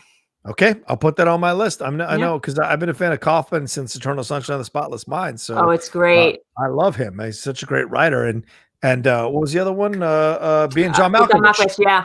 I would say that this is me and Sabrina Ramirez and Aaron, who's like a big part of the community, and Lon Harris and Nerd Chronic all watched that movie, and then we did like a 2.5-hour live stream the next day, just like roundtable live stream, just talking about this film. I don't think there's been a film this decade that I've wanted to like discuss and parse and like go over about the different elements of it. It's like it's a movie that you watch and then you immediately are like, gotta go back and rewatch it, like from start to finish. Yeah, I love it. It. I'm thinking of Ending Things is the name. Yeah. All right, put it on the list, everybody. I'm thinking of Ending Things. I love it. All right, listen. What is it that you're working on now? What do you want to promote? What are you telling people to get on top of here and the things that you're going in 2021 and also 2020? What do you want to say, Drew? I mean, I've got my Patreon. You can go to patreon.com/VideoDrew. I'm on Video Drew across all the socials. But if you want to check out my shows, it's YouTube. I do Mondays and Thursdays. We do the Video Chronic Pop Culture Quiz, which is like me and Nerd Chronic doing 20 questions about one movie. It's super fun. We do on Tuesdays, I do Cinema Bias with your sometimes co-host, Alex Mack, that you've been on. We're doing Phantom Thread tomorrow, which is going to be awesome. We had to mess up the days. So Mark Hoyek's coming on to do that tomorrow. Sundays, I do Live in the Dark with Video Drew, which is my In Kayfabe show. That's like the Video Drew talk show. I have to get you on one of these days for that. Please. And then, if you want to check out The Ketchup on Rotten Tomatoes, it's like their new, bi-weekly news show. I do that. I write the script for that. Nice. There you go. Yeah. So, ladies and gentlemen, get involved in that. Get involved in other thing Video Drew's doing. She's a unique voice in this space, and you need to respect it for the love of God. Because there's a lot of people doing that by rote stuff, that vanilla stuff. Video Drew is doing her own thing. So follow the path. It ain't always easy, but it's worth it. Thank you. Say that? Yeah, absolutely. I would say that. I would say, vanilla is my favorite flavor, which is like a weird thing to say, but like vanilla is actually my favorite flavor. But everything else, like I don't know how to be vanilla. I respect vanilla, but I don't know how to be vanilla. Right. And I respect that because that's the thing about 2020 and 2021 is like, hey, let your flag fly. Whatever it may be, let your flag fly. People will gravitate to it. Trust me. Yeah, drink it. It's smoke them if you got them, man. Like this is, you don't know if there's anything about this year. We've learned that we don't know what's coming next, and we don't know like who's going to be around or what's going to still be happening. So like, if you have an idea, if you have an interest, if you don't put it off, like do it now. Get into it now because you don't know. Smoke them if you got them. Exactly. 1,000%. I agree with you 1,000%. All right, Video Drew. Much love. Thanks for stopping in. I love you madly. Much love. Thank you. Bye. And say hi to Nerd Chronic for me. Hi. I will. Bye. Thanks. Bye. All right, let's bring another lady up in this piece. It's a lady that I've enjoyed getting to know over the last few years. She's a friend. She was on the Outlaw Nation show. You guys loved her. She's incredible. She tells it like it is, but she's one of the sweetest people on the planet. Unless you mess up the scheduling of something, then she's going to set you on fire. But other than that, she's one of the sweetest people on the planet. Let's bring her in, ladies and gentlemen. Wendy Lee Zaney. Hello. From the Movie Couple and from her own channel. How are you, Wendy? I'm great. How are you? I'm good. I'm 7 sheets to the wind. I'm not gonna lie to you. I'm a little. I got a little champagne. I'm doing a little cap. I'm almost done. Good so for I'm in some you. trouble. What's going on in your world, Wendy? What's the deal? What's 2020? Talk to me. What is 2020? 2020 has been a dumpster fire, as we all know. This is like the spot that you're seeing me in now is the spot that I generally spend my day editing or just endless window shopping on Amazon, looking at all the things that I can't buy. You're one of the hardest working people I know. Even when we were at Collider, you were working on your channel. You were like doing those movie reactions. Like I remember Comic-Con happens and you're sitting there with Dustin and you guys are like, we're reacting to all the trailers. No matter what, we're reacting to all the trailers. I admire that because Wendy, sometimes there are days I go, fuck it, I can't do it. I just can't do it. But you power through it. You edit them, you record them, you edit them, and then you put them up. It's incredible. What is the and you've seen it because your viewership has really grown. Your subscribers have grown. What has been the driving force of all of this? Do you feel like you're a voice that needs to be heard in this space, in this sphere, because it's not out there? I mean, I feel like I want to kind of just be the every viewer, just coming from not so much from like the mind of a critic, but more of a everyday consumer, just someone, and that's just me. I'm someone who loves movies of any type. I love superheroes. I love horror. I love Disney, like animated stuff. Like I love all of that, and I wanted to approach kind of talking about shows and movies from that perspective and what it means for the general audience, and sometimes also looking at it with a critical eye and kind of using my own experience and culture and the way I look at things from this perspective as well. And kind of, talk about movies and TV shows in that way with those things in mind. And also what's kind of cool is that Dustin and I, obviously, we do this together. So we don't always have the same opinion. Sometimes he'll love something and I'll hate it, and vice versa. And I think that creates a really interesting dynamic and interesting conversation. I mean, we don't make sure we don't pregame before a movie review. And we're like, okay, so I'm going to go low and you're going to go high. Like we don't ever do that. We actually don't talk about it too much until we get into it. So sometimes when he gives a rating of the movie, I was like, oh, really? Okay. Yeah. Is there a movie this year that you were surprised that you liked in 2020, thinking that you weren't going to like it and it just surprised you? I was worried about Tenet. Okay. Because when it came out in theaters, around me, theaters aren't open. So, and I wasn't going to drive like a whole hour to go see the movie. And because then I was too paranoid that people would sit too close and not wear a mask. So I was just, decided to not go. And then the reviews came out for the kind of the first reactions of everybody. And one of the things that people said is that the dialogue and the sound mixing was like, it made the dialogue harder to understand. And I couldn't have that going into this type of movie. It's kind of like Inception, where you need to know what's going on. You want to follow the dialogue, and God forbid I miss, a sentence. Yeah. And I couldn't risk it. So finally, now it's available for you to watch at home. So we did it, and we did it with subtitle on. And I was like, pen and paper. Okay, I'm ready. Ready to take notes. I jotted down like 2 sentences. I followed it fine, but I think it was because of the captions. To be completely honest, Yeah, I can see that. I mean, I had a tough time with that movie. I went, Lindley surprised me with tickets to that movie for my birthday. We went and saw it here in San Diego before the theaters closed. Now they're all closed. But we went and saw it, and I was like blown away by the cinematography and the visual look of the movie. But overall, I was like, okay, I wanted something more I could grab onto. Right. And I don't know if in 2020 it was the smartest move to release a movie that was difficult to like connect to the characters. It just seemed like the wrong recipe for what was going on in 2020. Yeah, it's interesting. A lot of people say that about how they couldn't connect to the character.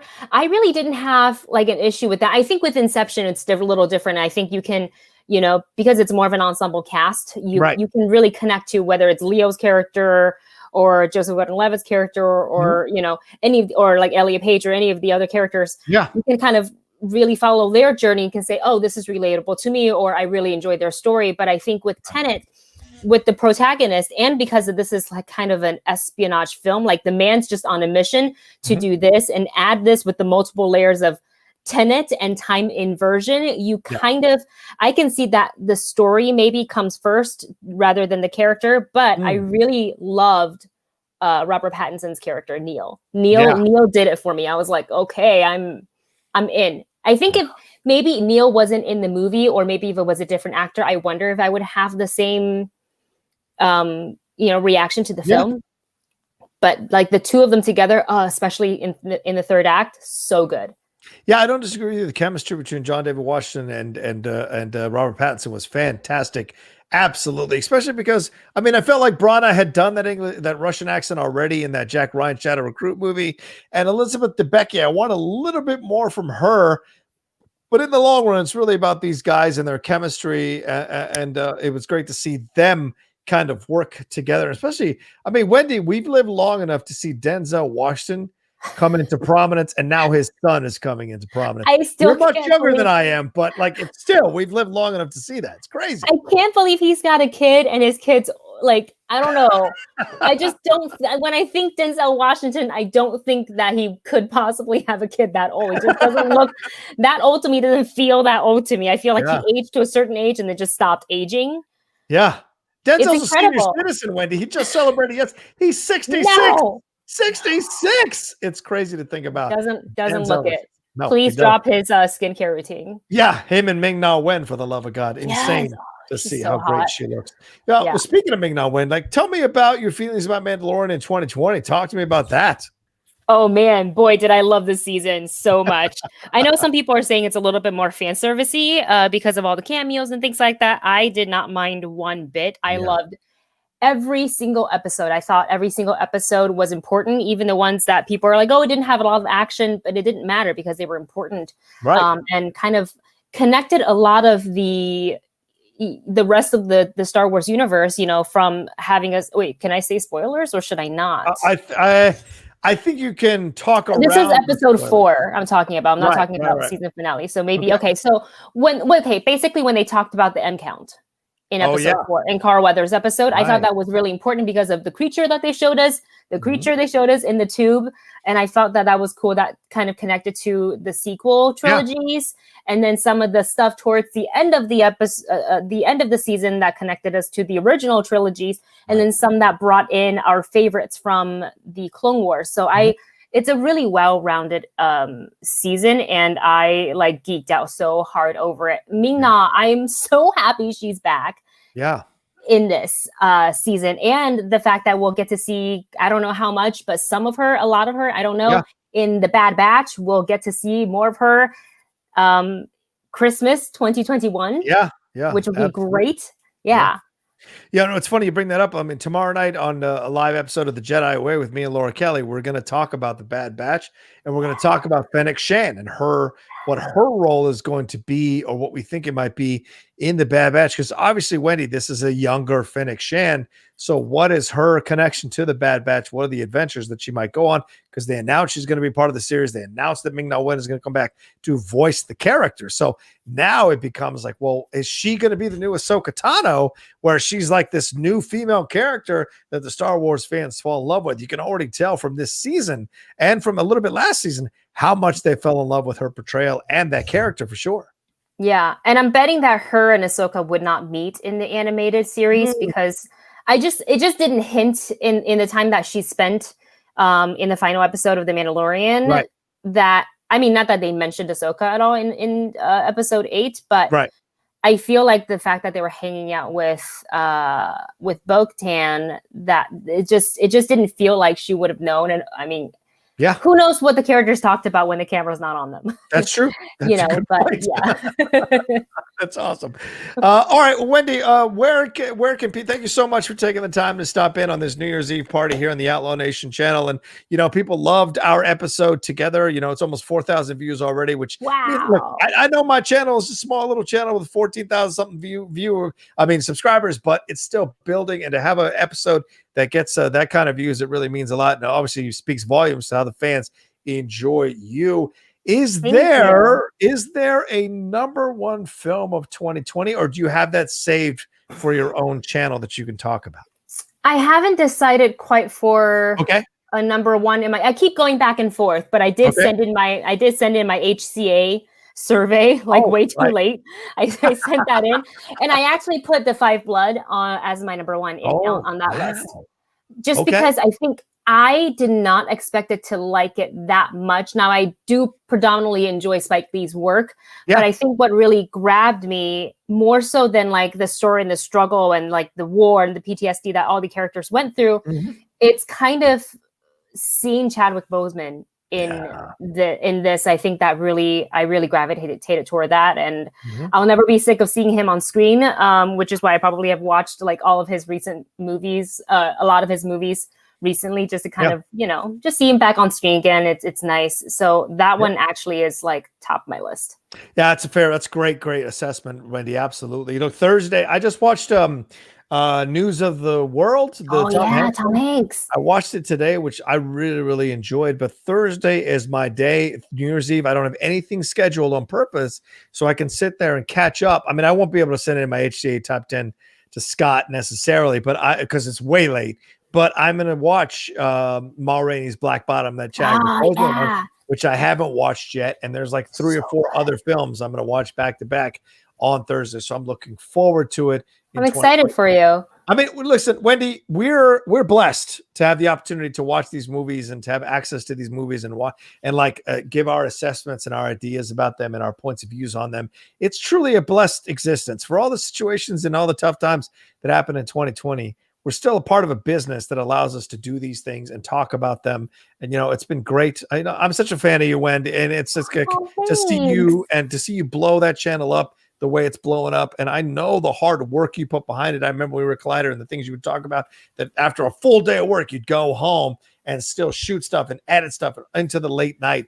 It just shows a work ethic that I admire absolutely. And it's something that I'm trying to build into myself as I build my own channel. Like, this is the expectation, no matter what you got going on, in order to build the channel to get to where Wendy's at.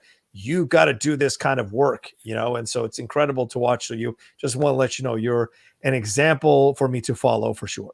Thank you. You're so kind. And I'll remember that nice pep talk the next time I do a reaction that takes me 12 hours to edit. 12 hours, Rocha. I sat in this chair for 12 hours. I know. Trust me. I know. That's why I look at things and I go, I can't fucking do it. But Wendy has the stamina because she's younger than me to do it. But I sit there and go, no, 25 days of Christmas. I did 3 days. I couldn't do 25. It's the truth. A lot. Where can they find you and everything? And the channel, Wendy, please plug it like crazy. Oh, sure. Thank you so much. You can find me on YouTube at the Movie Couple channel, where we do movie reviews and TV show reviews, trailer reactions, WandaVision reactions. They are coming. I don't know why I'm doing this to myself, because it's going to be just 8 hours plus of editing. I know it, because sometimes YouTube just doesn't let you get that video up because it'll block it. Yep. So you have to find a way to figure it out. But we got a good reaction and a good response from the viewers for the Mandalorian reaction. So we're going to do it for WandaVision as well. And then for social media, you can find me on Instagram and Twitter at Wendy Lee Zaney, which is right there. There you go. And one last thing. One of the fans, Brian Brawler, says, Wendy, I really enjoyed you and Justin's Lovecraft Country reviews. Thank you. That was a really fun one. Fantastic show. And I also just finished the book too. Oh, damn. Just finished it. It's quite different. God, shout out to Wendy. I mean, it's similar but different. Incredible. Much love to you, Wendy. All right, follow her and everything she's got going on, ladies and gentlemen. Follow her channel, The Movie Couple. It is a great channel, and she's always very kind to stop in on the stuff that I do as well and send comments. It's always a joy to see her. And who knows, you might be seeing more of Wendy on the Outlaw Nation show if we can make it happen for sure. I'll come back. Much love. Thank you, Wendy. Thank you. Love you. Happy New Year, you guys. Yeah, Happy New Year to you too. Bye. Bye. She's awesome. Wendy Lee, just one of my favorite people on the planet for sure. And she was very kind to take the time to come on. All right. There's a gentleman who's coming on the show now. And he's, let me tell you something. He's a guy that at first I was like, I don't know about this dude. He's super nerdy. He's got a lot to say. He's very opinionated. He's very knowledgeable. And then I got to know him, and I got to know his heart. I got to know who he is as a person. And he's one of these guys that is usually on the right side of something, even though you might be like, no, you're way off. You find out that he's absolutely right about stuff. And I've enjoyed him. You guys have gotten to know him as the Barbarian in the Schmoedown. But for me, he is always Craig, AKA the Barbarian, and he is coming on to the Outlaw Nation show now. Ladies and gentlemen, please welcome Craig here on the Outlaw Nation show. Craig, the Barbarian. What's going on? What's up, brother, man? Not much. How are you doing, John? Good to see you. You too. Thanks for being patient, brother. How are you? I'm eagerly awaiting January 2nd. That's how I'm doing. I'm looking forward to 2021. Be done with this wretched excuse for a year. Yeah, dude. I mean, to be fair, you've been through a lot emotionally, a lot personally in your life, brother, man. And no one would fault you for just kind of hiding away inside of a cave for a while. And I got to tell you, dude, you have shown a lot of us so much strength and determination and willpower And it's been admirable and overwhelmingly beautiful to see, dude, to be honest with you. And I got to tell you, as a friend, as a person who I'm very blessed to call a friend, but as a person overall, as a human being, it's been incredible to get to know you more over the last few months, brother, man. And I tell you this, for as people might say my record isn't great this year, I would have nowhere been anywhere near as prepared or as ready to go toe to toe with some of the greats this year if it hadn't been for you, brother, man. So just publicly telling you thank you, and publicly telling you how much I admire you as a person, my man.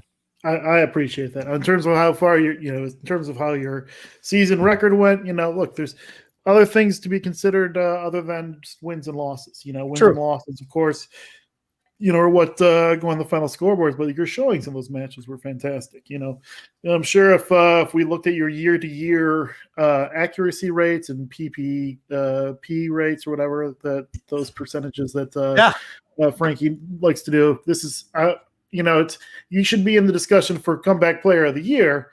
I mean, even though you did end the last year with a title belt. But the point is, no. And it's been a pleasure working with you this year. It's been a pleasure getting to know you this year. It was a pleasure roasting you for your birthday this year. Yeah. You were awesome to do that, man. Thank you. Thank you. No, I appreciate that. But no, just in terms of like what you said about, if you could just hide out in the cave, it's like, I feel like had I done that, it's like, I feel like, things I would just, wilt. I would, it's like, it would be too, it would be more damaging than anything, And so,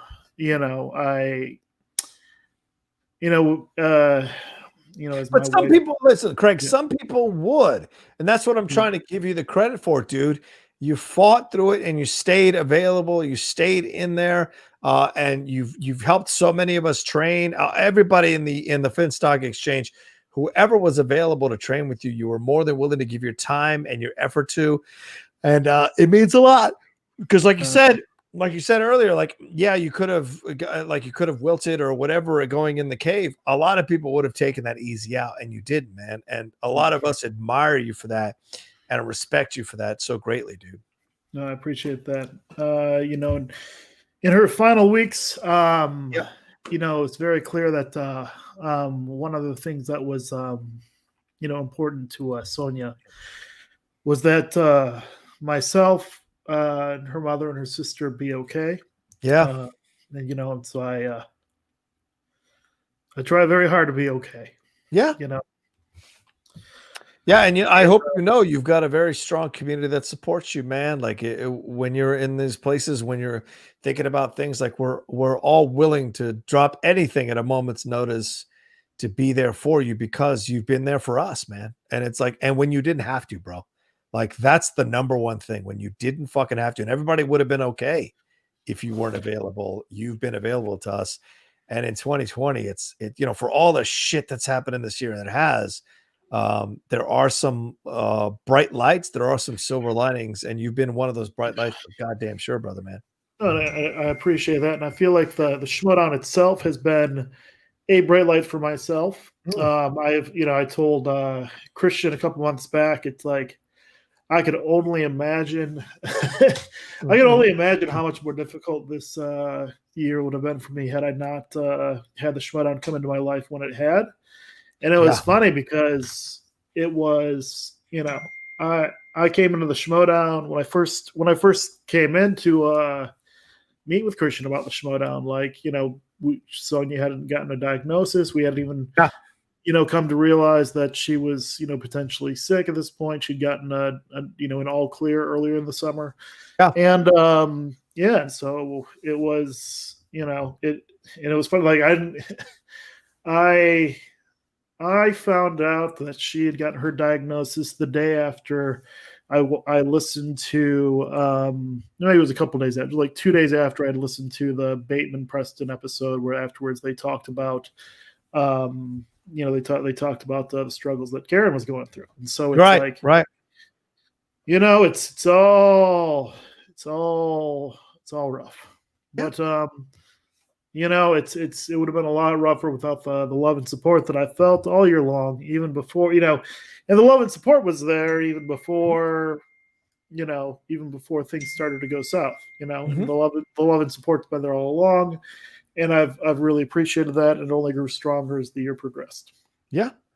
Yeah, and you know, I mean, like that's the thing that's been incredible, and I think a lot of people have come around to see. And Craig, look, let's put our cards on the table. You've had an interesting journey in the Schmoedown as a competitor, and then off the stage as well. You know, you've kind of discovered, because Craig, you're such a good guy, man. You know, and you do your things, and you play your matches in bars and movie trivia. Like you have such an extensive experience in playing movie trivia matches. The Schmoedown was the natural next extension for your knowledge of movies to test yourself and to go toe to toe. And you immediately made an impression with people. I mean, Elvis was genius, but all these matches that you've had throughout the year, you've really shown what you can do and stepped up in certain situations. And people don't know that. People don't know that you test your movie knowledge all the time in these movie trivia matches, these bar trivia matches. Like you were constantly hunting the competition for yourself and for possibly us on the Finstock Exchange down the road. You have done so much work to try to make sure this faction becomes something powerful in 2021. It's been incredible to watch, to be honest with you, how you've just jumped in with both feet. And no, like you haven't been caught up with like, oh, should I not? It's been like, no, this has to happen. Let's fucking do it, you know? Yeah, I mean, it's but I was talking to Ethan Irwin earlier today, and one of the things I was telling him is like one of the things I love about the Schmoedown is it's like the great equalizer. You know, we have this league is just filled with people from all walks of life. We've got industry professionals, industry journalists. We've got, you know, all of these people, you know, producers, directors, actors. And then you just got like regular schmoes that just like, you know, you got Adam Collins living out in the middle of the boonies wherever he lives. You know, you got, you know, in a shed. I mean, who knows where that is? And, you know, and everyone, you know, more or less, you know, respects each other. It's like, it doesn't matter where you came from. It doesn't matter, you know, it's like, you know, Paul Oyama's just some kid that lives in Hawaii, but he gets as much respect as Ethan Irwin, who's like a big time movie producer. Absolutely. You know, it's like, it's really a tremendous social experiment in that regard. Mm-hmm. Yeah, absolutely. And that's what's been so fantastic to watch. Do you have like a favorite memory or a favorite movie of 2020? Do you have a favorite moment? Do you have a favorite show? What's something that you can talk about with 2020 that actually kind of makes you maybe smile a little bit in your mind? You know, so I've spent much of 2020 just watching movies. Yeah, you have to get yourself ready to become the champion next year for sure. Yeah, multi-belted champion. Yeah, multi-belted. I've said this before. You'll be the first 3-belted champion. I've said this a million times. It's true. I'll say it again for posterity and record it. 3-belt champion right there, Craig Grenier. I think so. But go ahead, yeah. I appreciate that. My favorite movie of the year was actually Tenet. I know that's a little bit of a polarizing film. Interesting. Okay. Yeah, I mean, and it's, you know, it's funny because I was talking to Paul Oyama earlier today, and I was telling him about how for me in general, the movies that I most relate to are movies that like make me feel emotionally, and I feel like Tenet's the exception to the rule for that, because you know, like last year my favorite movies were the movies that made me feel the most emotional for Jojo Rabbit and Avengers Endgame. And you know, love you 3000. You know, that the moment Downey was robbed of critical acclaim in that film. At any rate. But this year, Tenet's a little bit different. I did feel connected to the protagonist, but I don't know if that's just because I'm such a big John David Washington fan. You know, but to me, just like the cleverness and the beauty of it. And, you know, it was my first time in a movie theater in like 6 months. So that might have had something to do with it. And it was, you know, I don't know. It all came together. And I feel like the first like 2/3 of the movie, I was just super confused and had no idea what was going on. And then like when it finally clicked, I was like, oh, okay. And then, you know, the rest of the movie made sense. And I watched it again and got to enjoy it making sense the entire time. Right. And yeah, it's interesting. Nolan himself seems to be a little bit of I would say like a little bit of a chip on his shoulder type of guy. A little bit of just calling his protagonist the protagonist was almost the way for him to be like, he's like, you know what, fuck you. You don't like the way I make characters. I'm not even going to name this one. He's just going to be called the protagonist. You know, I mean, Fincher did the same thing in Fight Club. He's the narrator. That's what he is. There's no name to Edward Norton's character. He's just the narrator. Yeah. But apparently, Nolan did the same thing, something similar with Dunkirk. Apparently, Dunkirk about a script. Like he's like, "Oh, you don't like my scripts? All right, I won't write one this time." Boom. It's like, damn. But that's ballsy. Yeah, no. To me, he's one of the best filmmakers working today. Absolutely. A few honorable mentions, if I could. Yeah. I was really surprised by Soul. Yeah. I was worried going in because it looked like it was gonna. It looks like from the trailers it's going to be a movie about death, but it's really a movie about life, and it's so beautiful. And it's I truly enjoyed it. My favorite performance of the year was Chadwick Boseman in Ma Rainey's Black Bottom. It's one of the first films I went and saw at a drive-in theater, and that was I've begun doing drive-in theaters on a regular basis. Every time a new movie comes out, I go out. That's great. Chadwick Boseman, and that was fantastic. Most recent one I saw this week was News of the World. I saw this one today. I finished it today at 4:00 this afternoon. Dude, I fucking loved it. Loved it. Tom Hanks' best performance in years. Yes. I love that little girl they got. I really want her to get an Oscar nom. She's fantastic. Paul Greengrass directing the fuck out of the film. James Newton Howard with an incredible score. Absolutely. If you haven't seen News of the World, or you get a chance to see it in theaters, if you're in one of those places that lets it go in theaters, do yourself a favor, go see it. Old school Western. And Greengrass said that he watched a lot of John Ford films to influence him to make this Western. So you're getting kind of an homage to one of the great directors ever by one of the current great directors in our business. Yeah. That sequence in The Rocks, you know what I'm talking about? Oh, yeah, dude. That right there, that was just like a masterful sequence in all regards of filmmaking. 1,000%. I'm trying to think any other movies I wanted to give a quick shout out to. I thought that The New Mutants wasn't nearly as bad as I expected it to be. It was surprisingly not terrible. My friend Arlene Fisher said the same thing on Twitter. She's like, I don't know what people were upset about. This presented the kind of movie that it was going to be from the beginning. I don't know what people were upset about. So respect to that. Yeah, absolutely. I got to catch that finally once and for all. Your positive response and Arlene's positive response makes me want to watch it for sure. Yeah, it definitely doesn't look like the special effects look great. Some of the performances aren't great, but other performances are really good. Like they've got kind of a mixed cast of really talented young actors from TV and some cast members who are less experienced and could use a little seasoning. But fair point.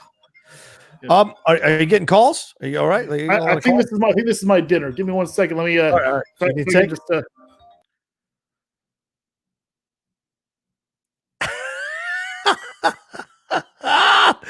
Yeah, ladies and gentlemen, that's Craig right there, the Barbarian, New Year's Barbarian. I love it. I'm the Outlaw New Year baby. That's right. You want to see me in my little what do they say? Is it your dinner? You got to go.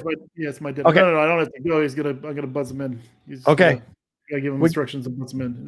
We got some Streamlabs and super chats. Do you want to stay on while we answer them? Are you up for that? Yeah. Just hit 043. Yeah. I'm gonna stay on. He's like, I'm trying to deliver your food. Yeah, is it pizza? People want to know, is it pizza? No, it's seafood actually. I got it from a Cajun restaurant. I decided to give myself a bit of a seafood feast today. Seafood. I got some sliced conch. Conch. I mean, it's spelled like conch, but I think it's pronounced conch. I'm not even touching that. I'm not touching that. I'm gonna let you handle that. There's an N in there, John. All right, let's get into some of these Streamlabs and Super Chats. You all have been sending them in throughout the night. Thank you so much. Let's answer them now. Let's see. 150 Simple says, I still want to see that Latina Schmoedown. So do I. At some point, we'll figure that out. Chris Taylor says, put PJ Campbell on Cinephiles. Also watch the PJ Campbell Network. Absolutely. 150 Impulse says again, Schmoedown Assassin. I still want to see that. We shall see. Mr. Torrance says, hey, Outlaw, happy holidays to you and yours. Nothing much to say. Thanks, 2020. So I'll simply give you a warning. Beware, Man United. Only 2 points behind you now. So proud of my team. But honestly, the season is yours like the last. Shine on, my man. Yeah, we will see what happens with Liverpool. We got to take care of Newcastle tomorrow to put us in a better position. Should have handled our business over the weekend against West Bromwich Albion. We didn't. Yes, Man U is coming on, but I don't trust Ole Gunnar Solskjaer as a coach, and Frank Lampard apparently is having issues with Chelsea. So something to think about as well. Hitman Hudson said, of these 4 competitors with the initials AD, who has had the best career? I don't know if you know sports, Craig, but here it is. Aaron Donald, Anthony Davis, Andre Dawson, or Alex Damon. Woo! Well, I mean, if you go by title defenses, it's Alex Damon. But I love me some Aaron Donald. Actually, I have an Aaron Donald jersey, and Anthony Davis got himself a title this year. So and Andre Dawson's a legend. So but no title for Dawson. So true. I'd have to put Alex Damon, Anthony Davis, Andre Dawson, and then Aaron Donald down here. I think that's the 4 that I work on because, like you said, Damon has won that title and defended multiple times against multiple people who have come for that belt. He has shown up every time in a championship match. So you got to give Alex Damon a lot of love. Well, technically, Davis has 2 titles, right? Because he won the NCAA title. You're right. The NCAA title. That's true. It's a good point. Still below Damon. Still below Damon. I have to say. Yeah, he's got to defend it. He hasn't defended it yet. We shall see. Mr. Torrance says, oh, by the way, I saw the BBC article which referenced you as a U.S. radio host, no less. It was like my worlds were colliding. Seeing you mentioned on my local news site made me smile. Yeah, I did get mentioned. The BBC used my tweet about Tom Cruise, kind of talk about. Okay, go get it. To talk about how people were part of the situation. Oh, I'm going to take Barbarian down for you guys. But yeah, they mentioned my tweet in the BBC News article. I didn't want to put that up or make a big deal about it because, I'm not one of those people that does. I don't videotape myself and reactions to things. But I'm just like one of those people that doesn't do that kind of thing. Just not my thing. Other people can do that. It's just not my thing for sale. But I appreciated them using it. Maybe I should have put it up on the Instagram. Maybe it would have gotten me more followers on Twitter and Instagram. But it's just not my impulse to necessarily do it, but I was very honored that BBC used my tweet. I love the BBC. I read the BBC all the time. I like BBC programming all the time, so it meant a lot. All right. A Torres says, what's up, Outlaw? People forget Dan played 4 title matches. Collins only played 1 title match. Dan for Singles Player of the Year for sure. Yeah, I'm going to try to fight to get on Schmoedown backstage next week to kind of reaffirmed that. But then again, maybe by the time I'm on there, the votes will already be in. So I don't know if there's another show I can go on this week where I can make the case for Dan Murrell as player of the year, or I'm sorry, singles player of the year. I think Snyder, you can make a case is player of the year, but Dan Murrell might be singles player of the year. I would absolutely make a case for that 1,000%. Are you back yet, Craig? Are you back? Yeah, Craig, would you say that he's back? Would you say he's player of the year, Dan? 4 title matches. Singles player of the year? Yeah, singles player of the year. Sorry. Yeah. That's he had won that triple threat against. Listen, you take it. I'm going to take a quick piss. You take it. Hold on. Of course. Go. So his first match of the year was a triple threat against 2 of the most accurate players in the Schmoedown, particularly accurate this season, in Brendan the Kid Meyer and William Bibiani. So he had to beat 2-on-1. Basically, it was a 2-on-1 match, basically, because Bibiani was using his challenges and whatnot to try to help the Kid. And then he had to win the title in overtime. And then he had to defend the title against Ethan Irwin. And they had to defend the title against Ben Bateman a second time. So that's 4 huge high-profile matches. And he loses, including a title win and 2 title defenses, which is so rare for a champion to not just defend the title, but to defend the title multiple times. And then his only loss in singles for the season was against Adam Collins in multi-overtime. So to me, he won many more high-profile matches than anyone else. In this, no disrespect to anyone else, but he had a season unlike most people could ever imagine. And that's my argument for Dan Murrell as singles player of the year. Now, if you want to go player of the year, you got very good arguments for both Collins and Snyder. Snyder had that fantastic run in teams.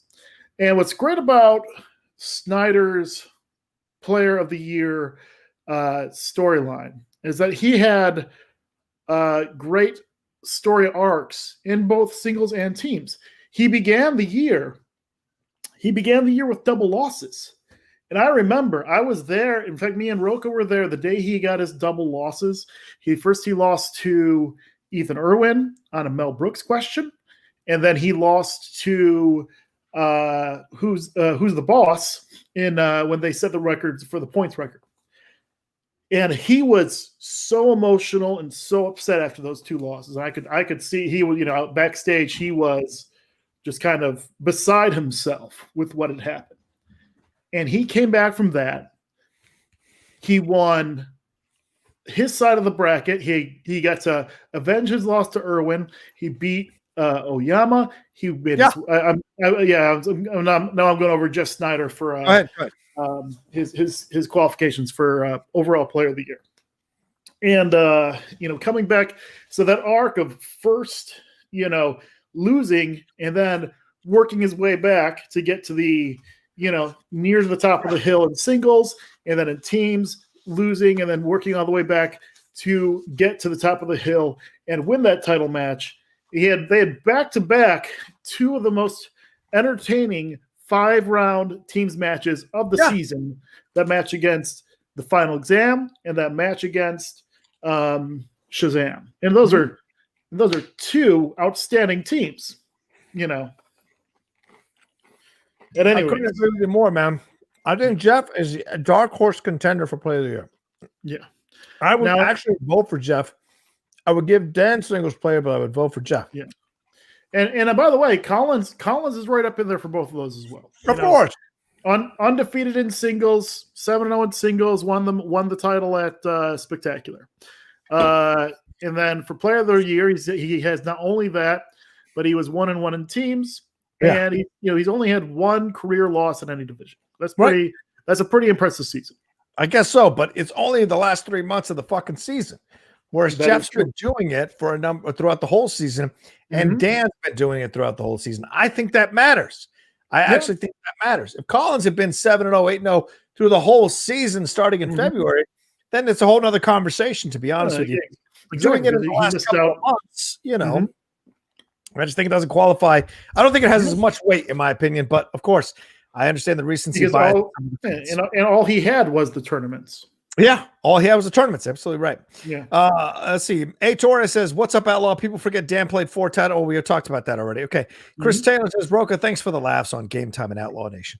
Enjoying and answering my questions on Strong Style. Here's to more good times for 2021." 1,000% agree with you, Chris. Thank you so much.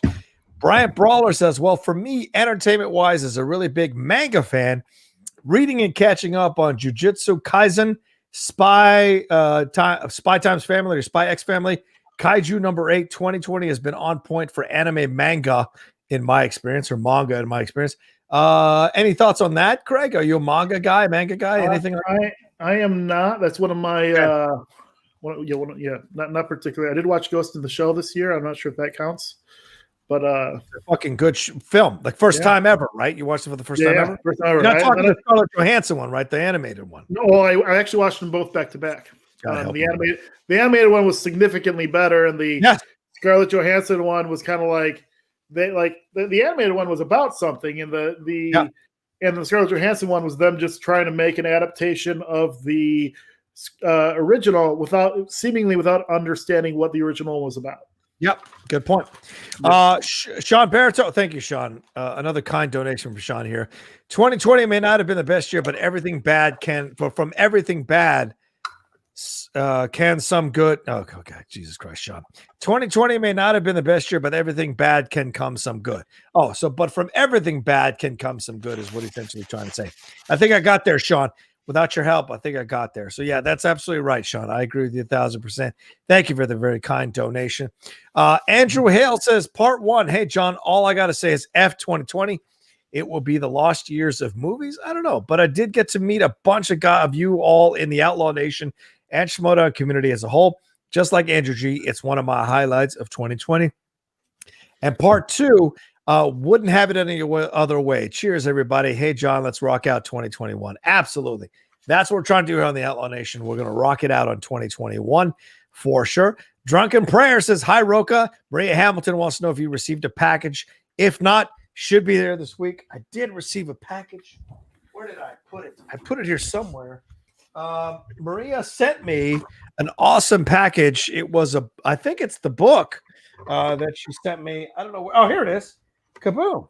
I think it is from Maria. Let me see here. She says, hey, John, just wanted to show you my appreciation for all the hard work you do and all the entertainment you give me. Merry Christmas. And it is How Star Wars Conquered the Universe. So I can't wait to read this from Chris Taylor. I'm sure it's a different Chris Taylor than one who comments on the show all the time. He is the deputy editor of Mashable, one of the world's largest independent news websites. He's covered the intersection of business and culture for 2 decades as a writer for Time, Business, Fortune, and Fast Company.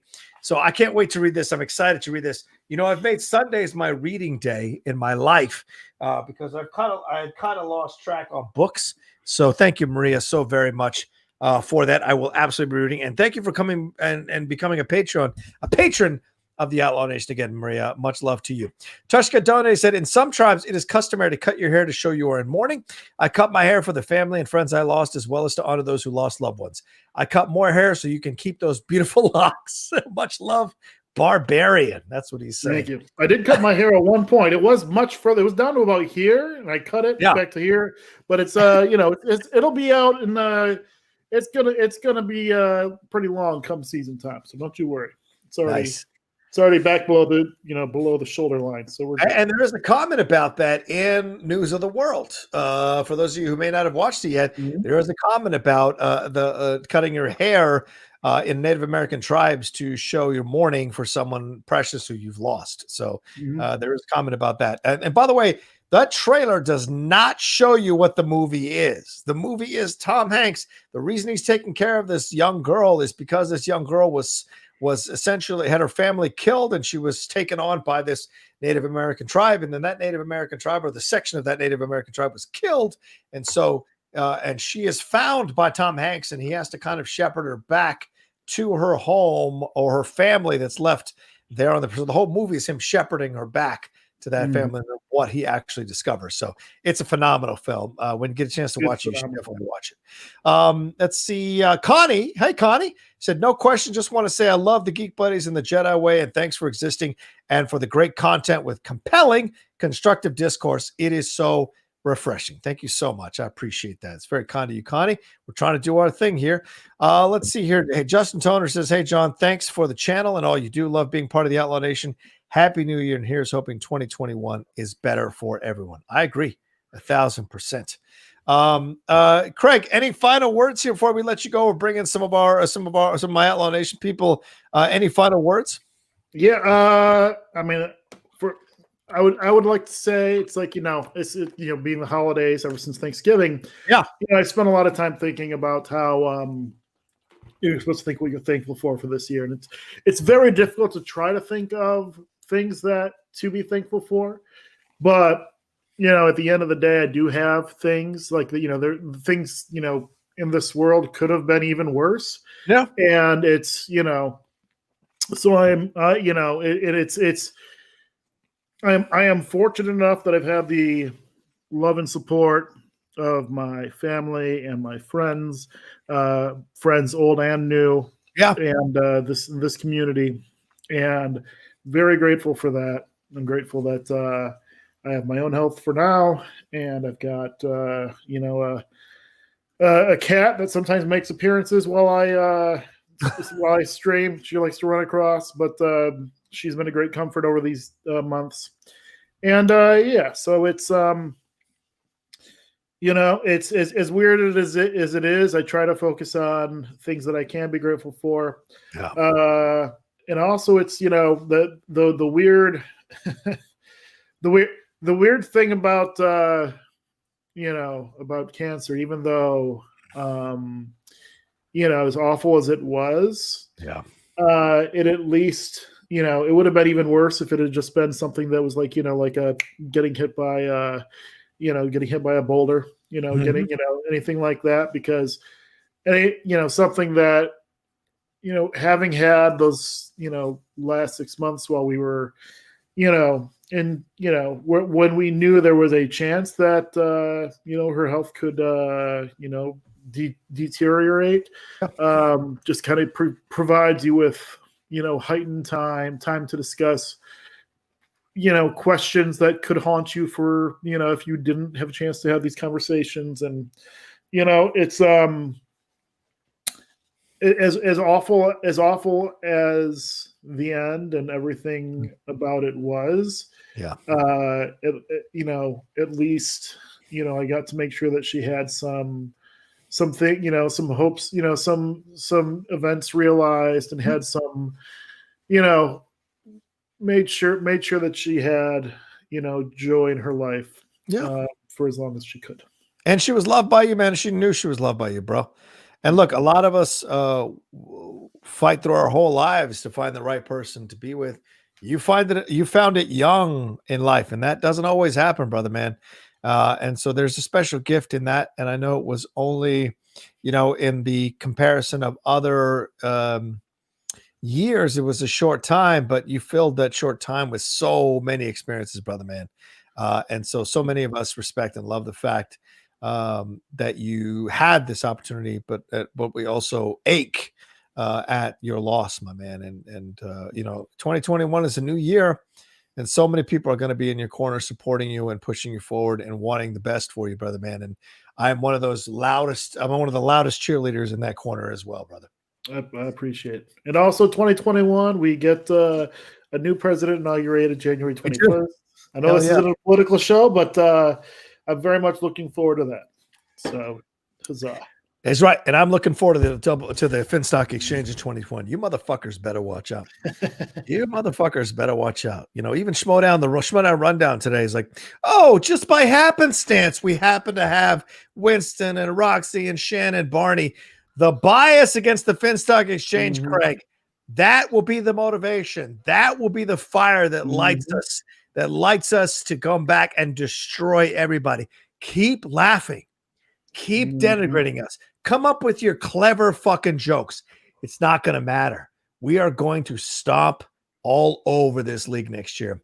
And Brad Gilmore and Frank Janish with their supposedly impromptu Schmoedown rundown, because everybody's busy and they just randomly had some time available at the same time. Bullshit. It's a bias against the Finstock Exchange, and all of us who are in the Finstock Exchange see it, and the people who are going to come aboard the Finstock Exchange are going to see it as well. And it's going to be the fire that lights the way for us through the entire year. And when it's all over, I guarantee you, I'll put money on it, we will be holding all the titles by the time we hit Schmoedown Spectacular, the end of it next year. I'll put money on it. Goddamn right. Yeah, that's right. You sons of bitches. All right, follow Craig. Where can they find you, man? Everything that's going on, brother, man. Yeah, follow me on Twitter at Barbarian Craig. You can also find me on Instagram with @C as in Craig, F as in Frank, and then Gagnier, which is in for French to win, GAYNIER, because all I do is win. And you can find me on that Schmoedown free agency special. And that's right. We're gonna make some magic happen. You Rudy motherfuckers. All right, Greg. Good to see you, man. Thanks for stopping by. Much love to you, man. That was Craig, the Barbarian. Let's bring in some Outlaw Nation people here as we run into the last few minutes of the show. Listen, if you haven't sent in Streamlabs or Super Chats, ladies and gentlemen, please do so. We're only at $129 for the Streamlabs.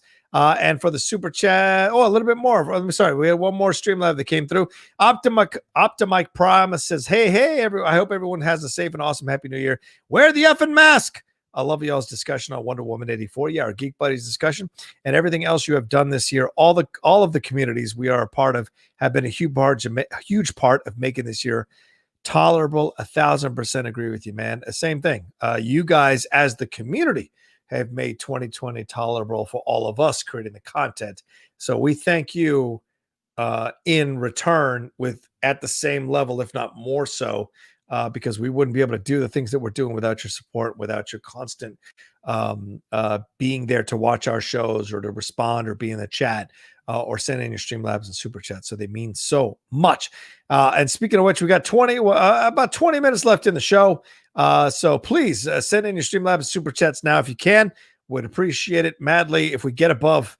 I'd love to get above 250. We're only at 134. I mean, 500 would be the ultimate goal, but I didn't say that from the beginning. But I would love to get above 250 if we could. We're at 134 right now. So if you got any support you want to send to the Outlaw Nation channel as we head into 2021 on this New Year's Eve party, please feel free to do so. All right, let's bring in my brother Brendan Moore. What's up, Brendan? How are you? Hey, Rocha. Hello. I'm having some M&M's, Brendan. What's going on with you, brother, man? Not much. All I got to say is that book Maria got you, it's quite the read. Really? It is an incredible read. Okay.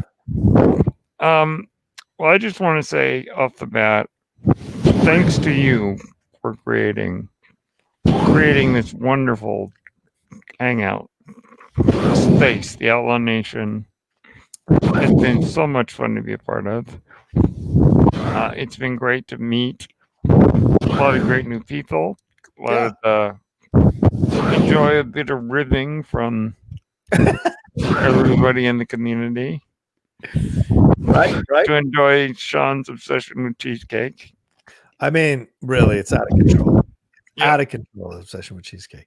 But so I want to thank you for all that you've done that has made this year, for me, a very positive year. That's awesome. Listen, thank you, Brendan. You know, it's been fun busting your balls and you busting my balls back. I really had a great time on your podcast. There as one of your guests. And, we have a date in January. Brendan and I, for the patrons, we're going to have ourselves a Schmoedown fight to the death in the ring. And I am looking forward to it. And, but aside from that, it's been awesome to have you be a part of the community, bro. You always come in with some great comments, some great points of views. And it's been a joy, dude. And I've always appreciated the fact that you've been a part of it.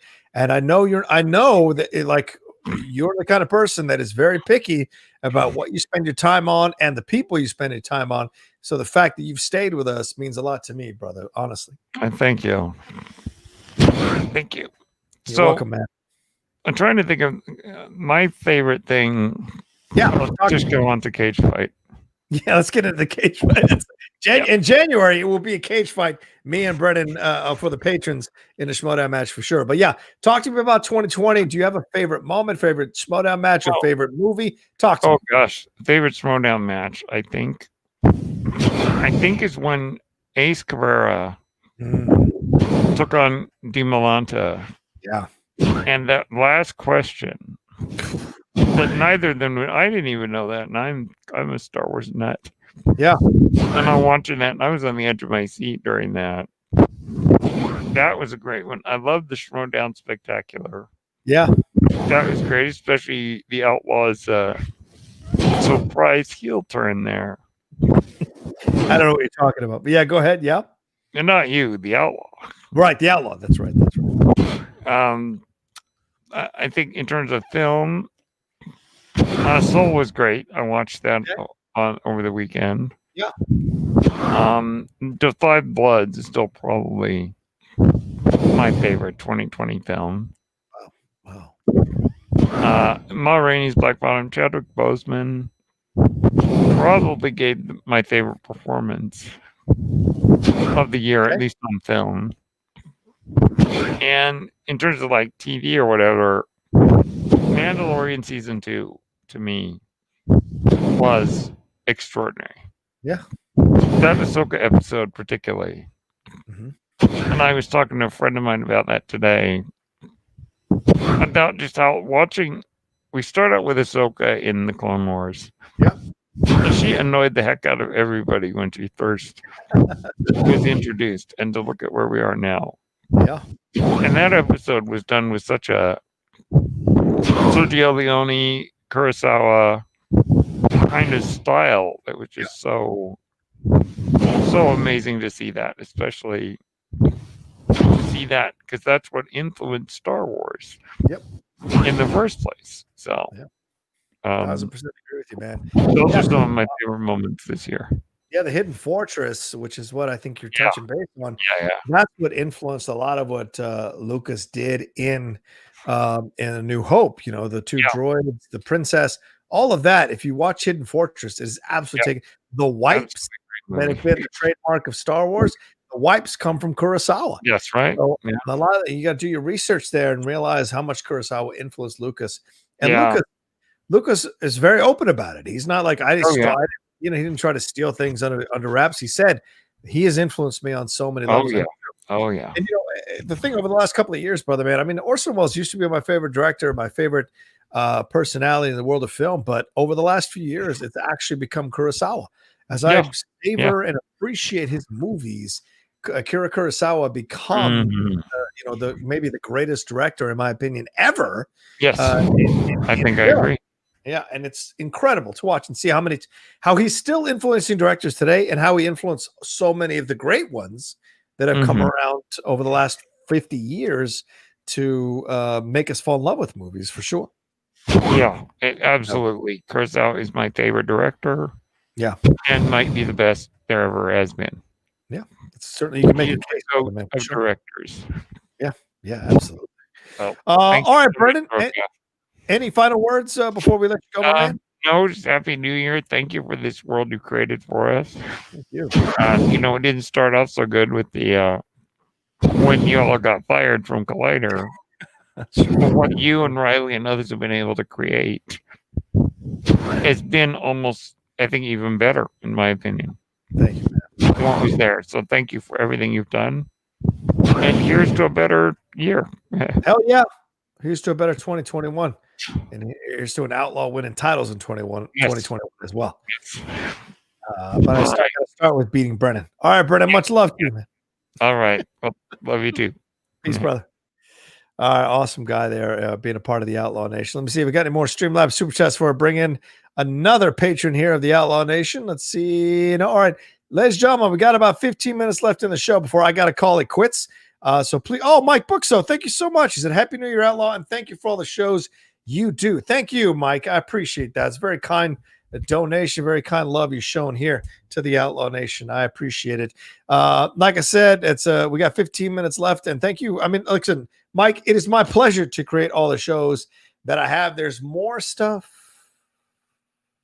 coming in 2021, so get ready. There's some things that are happening. There's some changes that are going to happen with the Outlaw Nation. There are some shows possibly coming down the pike that I think are going to be great, and you all are going to love. My balls are going to grow in 2021 with the asks that I'm going to make of the guests or of the people that I want to bring on to the Outlaw Nation. Look, 2020 was a time to find out what this channel could be, to figure out what this channel was going to look like and was going to represent. Now 2021 is about accumulating, or at least bringing on people with a higher status or reach or knowledge or connections, so that we can keep growing the Outlaw Nation into a stronger brand and into a stronger outlet and channel for sure. So keep your eyes out. And Mike, thank you very much for being a part of it from the beginning, my man. All right. Canada Rock says, how can you do more, Rocha? How is that possible? How? Well, because I've got the energy of a 20-year-old. That's 1,000% the truth. Even though I have the body of a 35-year-old. Yeah, that's what I'll say, 35-year-old.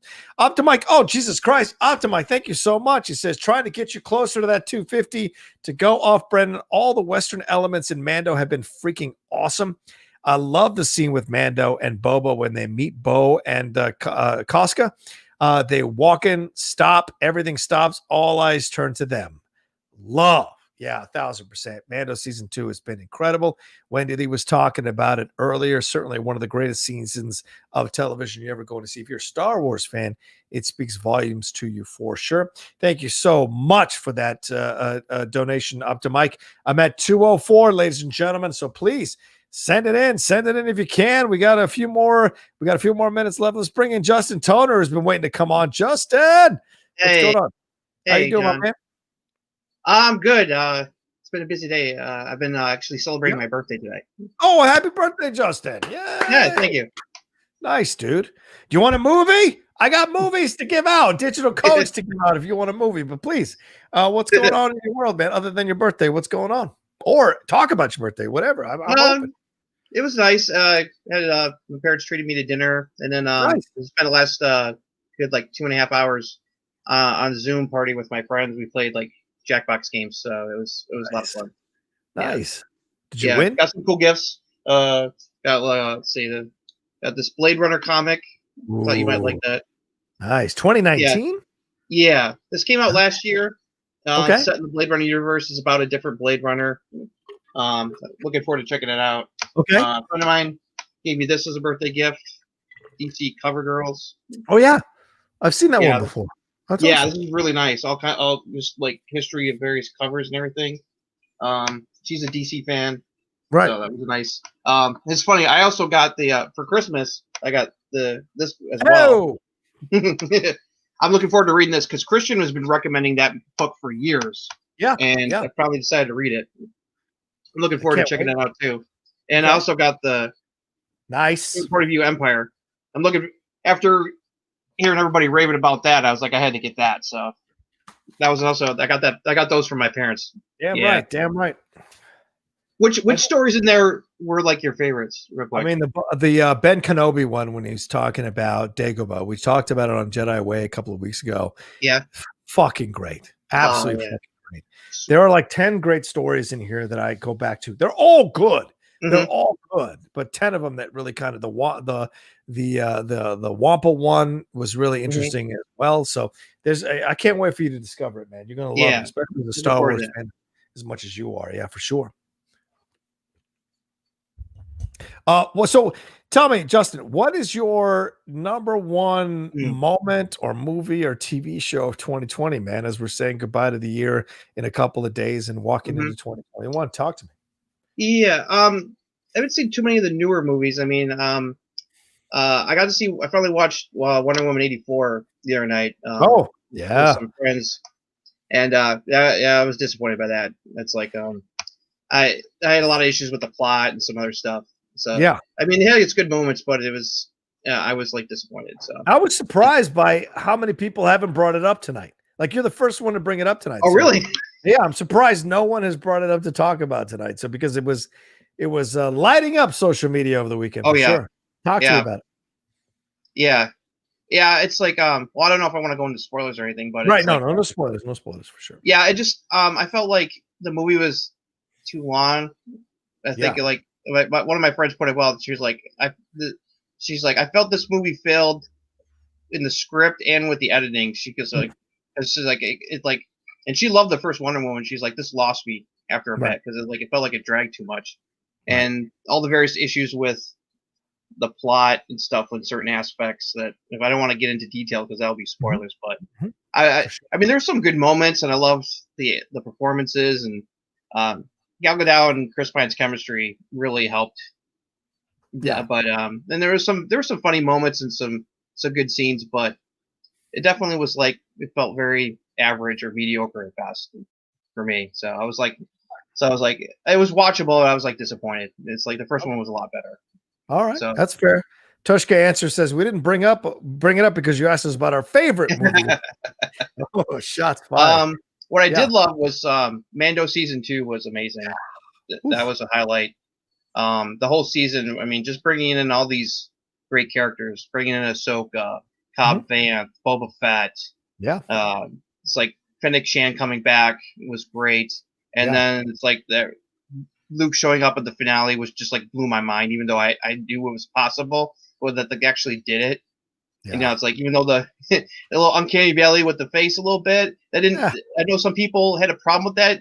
it didn't really take me out of it because I was like, as long as it's Mark Hamill, I don't care. Yeah, it's like I'm willing to give some leeway there, and I'm really excited for next season because all the stuff with the Darksaber and what's going to happen, how him and Bo-Katan are going to try to figure out like who's going to be the real leader of Mandalore, because technically he is, because he won the saber in combat. Yeah, the saber like, in combat.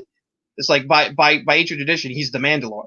He's in charge. So it's like, see how it's like how he's going to handle that, or it's like going to try to reject it, or is he going to end up accepting it? That's going to be. I'm really looking forward to that. It's a good question. It's a good question. The other thing that surprised me that I also enjoyed this year was wrestling. Actually, despite not having all the fans, there's been some great shows and pay-per-views and matches this year. Yeah, like just the last pay-per-view for WWE, the TLC. That really surprised me. Yeah, like especially like the Kevin Owens Roman Reigns TLC match for Universal title. Oh my God, that's one of the best matches of the year. Holy cow! They beat the living crap out of each other. Yeah. It's like, did you get to see that match yet? That match was phenomenal, dude. That's the first one I watched on the pay-per-view. I was like, I'm going to forward to this match and watch it, because those two guys are guys I respect, and they have great chemistry with each other. And I don't think the Owens thing is done just yet. No, I think if anyone can dethrone him, I hope it's Owens. He's so great. The steel cage match for the Christmas show last week was also great. Yeah. It's like there were some really good matches on the Christmas show. That was not like a throwaway show for the holiday. It's like not at all. And, Big E winning the Intercontinental title, that was a great moment. Yeah. Really just see what kind of run they're going to let him have with the title. And it's like, build him up so that eventually, it's like him winning the Universal title or WWE title would be really cool. They were setting it up that way, so it made sense. Yeah. And the Drew McIntyre and AJ Miz TLC match was great. There was a lot of solid matches on that show. Yeah. Trying to remember if it's like. Are you cool with them allowing Miz to retain his Money in the Bank chance again? I mean, he blew it. Why? I was watching Raw last night, and I'm like, technically they're correct because Morrison handed it to ref and did the cash in, even though it's supposed to be Miz. So it's like technically, it's like on a technicality, it's a little silly, but it depends on where they go with it now. It's like because either he's got to successfully cash in, or he's just going to look like more of a fool if he fails again. Yeah, so it's like, I don't know. We'll see. Yeah, that's but fair. I'm looking forward to Keith Lee versus Drew McIntyre on the Raw next week, despite you know the obvious rating saving throw they're doing with all the legends coming back.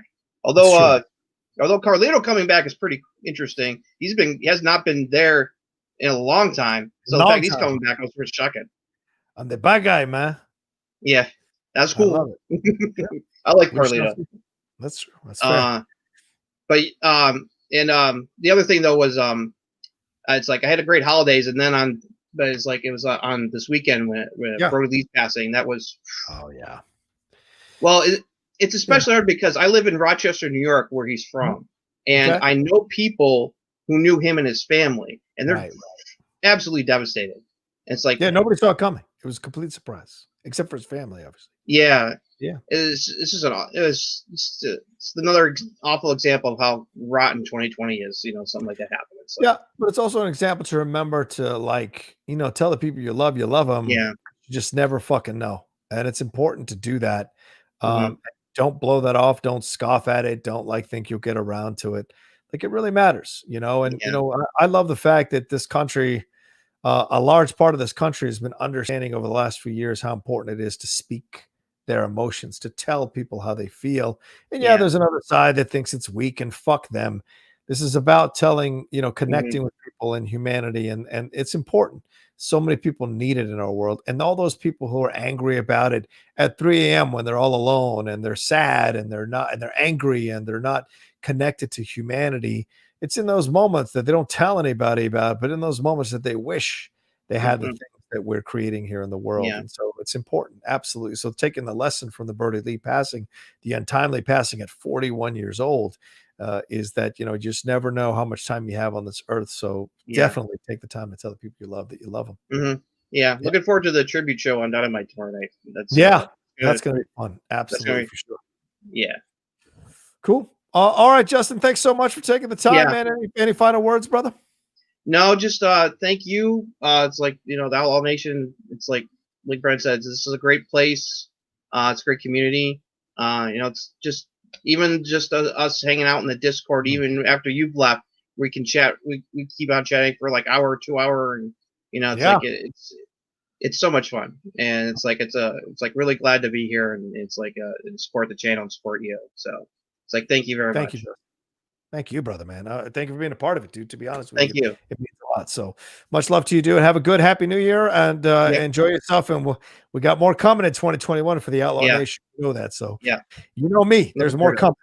All right, brother. And and just to let you know, Strong Style on Friday. We pre-recorded the episode today. Okay. It is Aaron Turner and I rewatching the 2001 Royal Rumble, which is incredible. I haven't seen that Royal Rumble in forever. That's a good Rumble. And it's an incredible Rumble. So we sat there, we talked about Brody Lee for the first 10, 15 minutes of the show, and then got into the match and rewatched it from beginning to end. Incredible stuff. So just look forward to that on Friday. Cool. Awesome. All right, brother. Thanks so much, Justin. Yep. Have a good night. You too, brother. Thanks there. Much love to Justin there. Justin, one of my big fans here on the Outlaw Nation, one of the guys I totally cherish being a part of the show. Let's see. Sean Barrett. Oh, Sean. God damn it, Sean. Too much, Sean. But thank you, Richard. He said, many New Year's, Outlaw. Thank you so much, Sean. It's very kind of you. Optimike Primus donated. Thank you, Optimike. He says, well, I just got some fantastic news. Stuff has been kind of coming together at the end of the year for me. I literally just shot my shot at my crush, and yes, I got yes on what I was feeling. I got a raise earlier as well and was informed of possible growth job-wise. Well, shout out to you, man. That's awesome. I appreciate that, Optimike Primus. That is congratulations, first of all. And second of all, I'm looking forward to seeing what you do with these opportunities, both in your personal life and in your professional life. So I'm glad. 2020 has been a bit of a dumpster fire. But the fact that you're turning the corner into 2021 and already positive things are happening for you, much love to you. And thank you very, very much for the kind donations all night tonight. You've been incredible. Thank you so much. Brian Brawler says, I love anime content. So in 2021, I'll be watching a ton of anime movies so I can recommend them to you, Rocha. One I highly recommend you watch is A Silent Voice. All right. Thank you very much, Brian. I absolutely will be taking a look at that. Anime is something I've been considering. I've been kind of slowly having a bit of a conversation with Emma Fife. I know she's busy doing a million things, but maybe I can convince her or someone who's very knowledgeable in anime to be on a show with me here on the channel where I watch an anime movie and then we talk about it on the show. So yeah, you guys say I need to clone myself to do more shows. Well, there's certain things I'm making happen so I can create some space to create some more shows here on the channel to have some fun and more variety on the channel as well. And anime is certainly one of them. I was in Target today actually looking there, and Target has a big anime section here in the Target by me in San Diego, and I was looking at all the different anime titles and was very curious to give them a shot and see what I would think about them. So definitely, Brian Brawler, appreciate it. Silent Voice goes on the list. Let's see. One Fixing Impulse says, I need some advice. If you know a friend for 2 years, should you be yourself 100%? Well, you're a young man, 156 Impulse. So here's what I would say. If you know someone for 2 years, I think you can figure out whether you should be yourself 100%. Now, being yourself 100% doesn't mean you just blurt out whatever you feel or blurt out whatever you think. Be yourself 100% means, okay, this is my feeling about it. How do I present it to this person so this person can consume it? It can be palatable to this person so they can understand where I'm coming from. Sometimes it's not about telling your truth. It's about telling your truth in a way that they can understand and accept and process. That's an important lesson to learn in life. Blurting out your feelings or blurting out your thoughts about something, anybody can do that. It's understanding that, hey, I know my friend, I know this person in my life, my family member, what have you. I need to say this to them, but I need to say this to them in a way that they will be able to consume it and understand it. That's a really important lesson to learn in life. So yes, be yourself, but understand how to be yourself for that person. It doesn't mean you change yourself. It means you still tell your true feelings, but in a way, in a prism that is acceptable by that person. Brian Brawler says, also, Rocha, check out Tokyo Godfathers. I'm watching it tonight. Already seen Tokyo Godfathers. Seen it 3 times. I love Tokyo Godfathers. It's fucking great. So thank you so much for that recommendation, Brian. And if you haven't seen Tokyo Godfathers, you damn well should. Especially with this person who I care about. Yeah, 156, like I said, always be yourself, but always be yourself, understanding that you can't just blurt out whatever you feel or blurt out who you are right off the bat. You got to understand how this person is going to take it. So if you understand how to present it in a way that they can accept and understand, then you'll really go a long way towards getting what you need to do. All right. Let's, I've got one final guest before I wrap up here. He's coming in the ninth inning, like a reliever, like a closer to win the game for us for sure here on this New Year's Eve party on the Outlaw Nation. I'm very honored to have him on the show. Listen, I've known this guy for a number of years. I've been on his show a few times. It's a lot of pressure to go on a show. He likes to script everything. It's a very interesting experience for sure, because I'm very much an off the cuff. They don't call me the Outlaw because I go, stay within the lines. But he challenges me in so many ways. But he's also one of the nicest guys I've ever met, one of the most intelligent guys I've ever met. And also he's a guy that you all have gotten to know and fall in love with in the Schmoedown. One of my friends who I knew outside of Schmoedown, who came into the Schmoedown and received a lot of love and respect. And I know he had a little bit of a rough 2020 in the game, but he's looking forward to coming back big time in 2021. And I'm excited to have him on the show for a few minutes. And that's my brother in life, the great Paul Preston. Paul Preston, what's up? Wow, I have to live up to such an introduction. That was awesome. Appreciate that. I got to make this quick. I got to watch Wonder Woman. I haven't seen it yet. I think I did the right thing. Listen, I think I did the right thing and ran to see Soul on Christmas Day, and I'm trotting slowly, perhaps meandering to Wonder Woman the following Tuesday. I'm doing the right thing, right? That's the right thing. I think so. Yeah. I would 1,000% agree. There's no rush to see that. You've heard everything you need to hear about that. So slowly walking towards it, I think, is the smart move. And I love how the DCEU is like, everyone's counting on Zack Snyder's Justice League to sort of right the ship. I'm like, that's like saying, I don't like these Star Wars movies. We should make another one with Jar Jar. So I don't know. The DCEU is a little bit of a mess. We'll see what happens tonight. And there's a whole petition, Paul. I don't know if you saw, but these fans are now starting to petition to make the Zack Snyderverse to make it canon again in the overall DCEU. And I think that's a step too far. What do you think? You don't double down on Snyder. I think he's just been a jumbled mess. But it's been the whole universe. So whoever's the head of it is just, they need a Feige. They don't have one. No. And Hamada says he wants to drop 6 projects every year. That doesn't make any sense to me. Like, they haven't even had 6 good movies, I don't think. Yeah, I don't think so. Start to do 6 movies a year, whether they're putting them HBO Max or in the theaters, I just think is way too far. I don't know. It's way too much to bite off to chew, in my opinion. I like Nolan's 3 movies, and what took him 6 or 7 years to do those. Yeah, exactly. More than that. Yeah. How are things in your life, man? What's going on with you in your world, brother, man? Pretty good. The new year is, I think everybody's waiting for and excited about new things. It's not going to suddenly be, flip to January 1 and everything's great, but, oh my God, $2 million in my bank account. What? $2 million in my bank account. I don't have to wear a mask, et cetera, et cetera. But no, it's all, I'm hoping for good things. So happy New Year, man. Yeah. Same to you. And it certainly can only get better in the Schmoedown. Yeah. Let's talk about that, dude.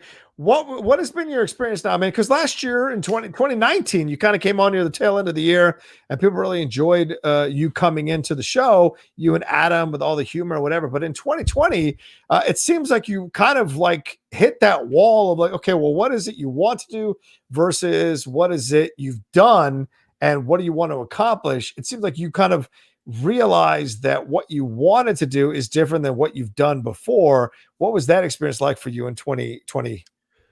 Yes. Advancing and growing as a player, it didn't happen. Instead, it was sophomore slump.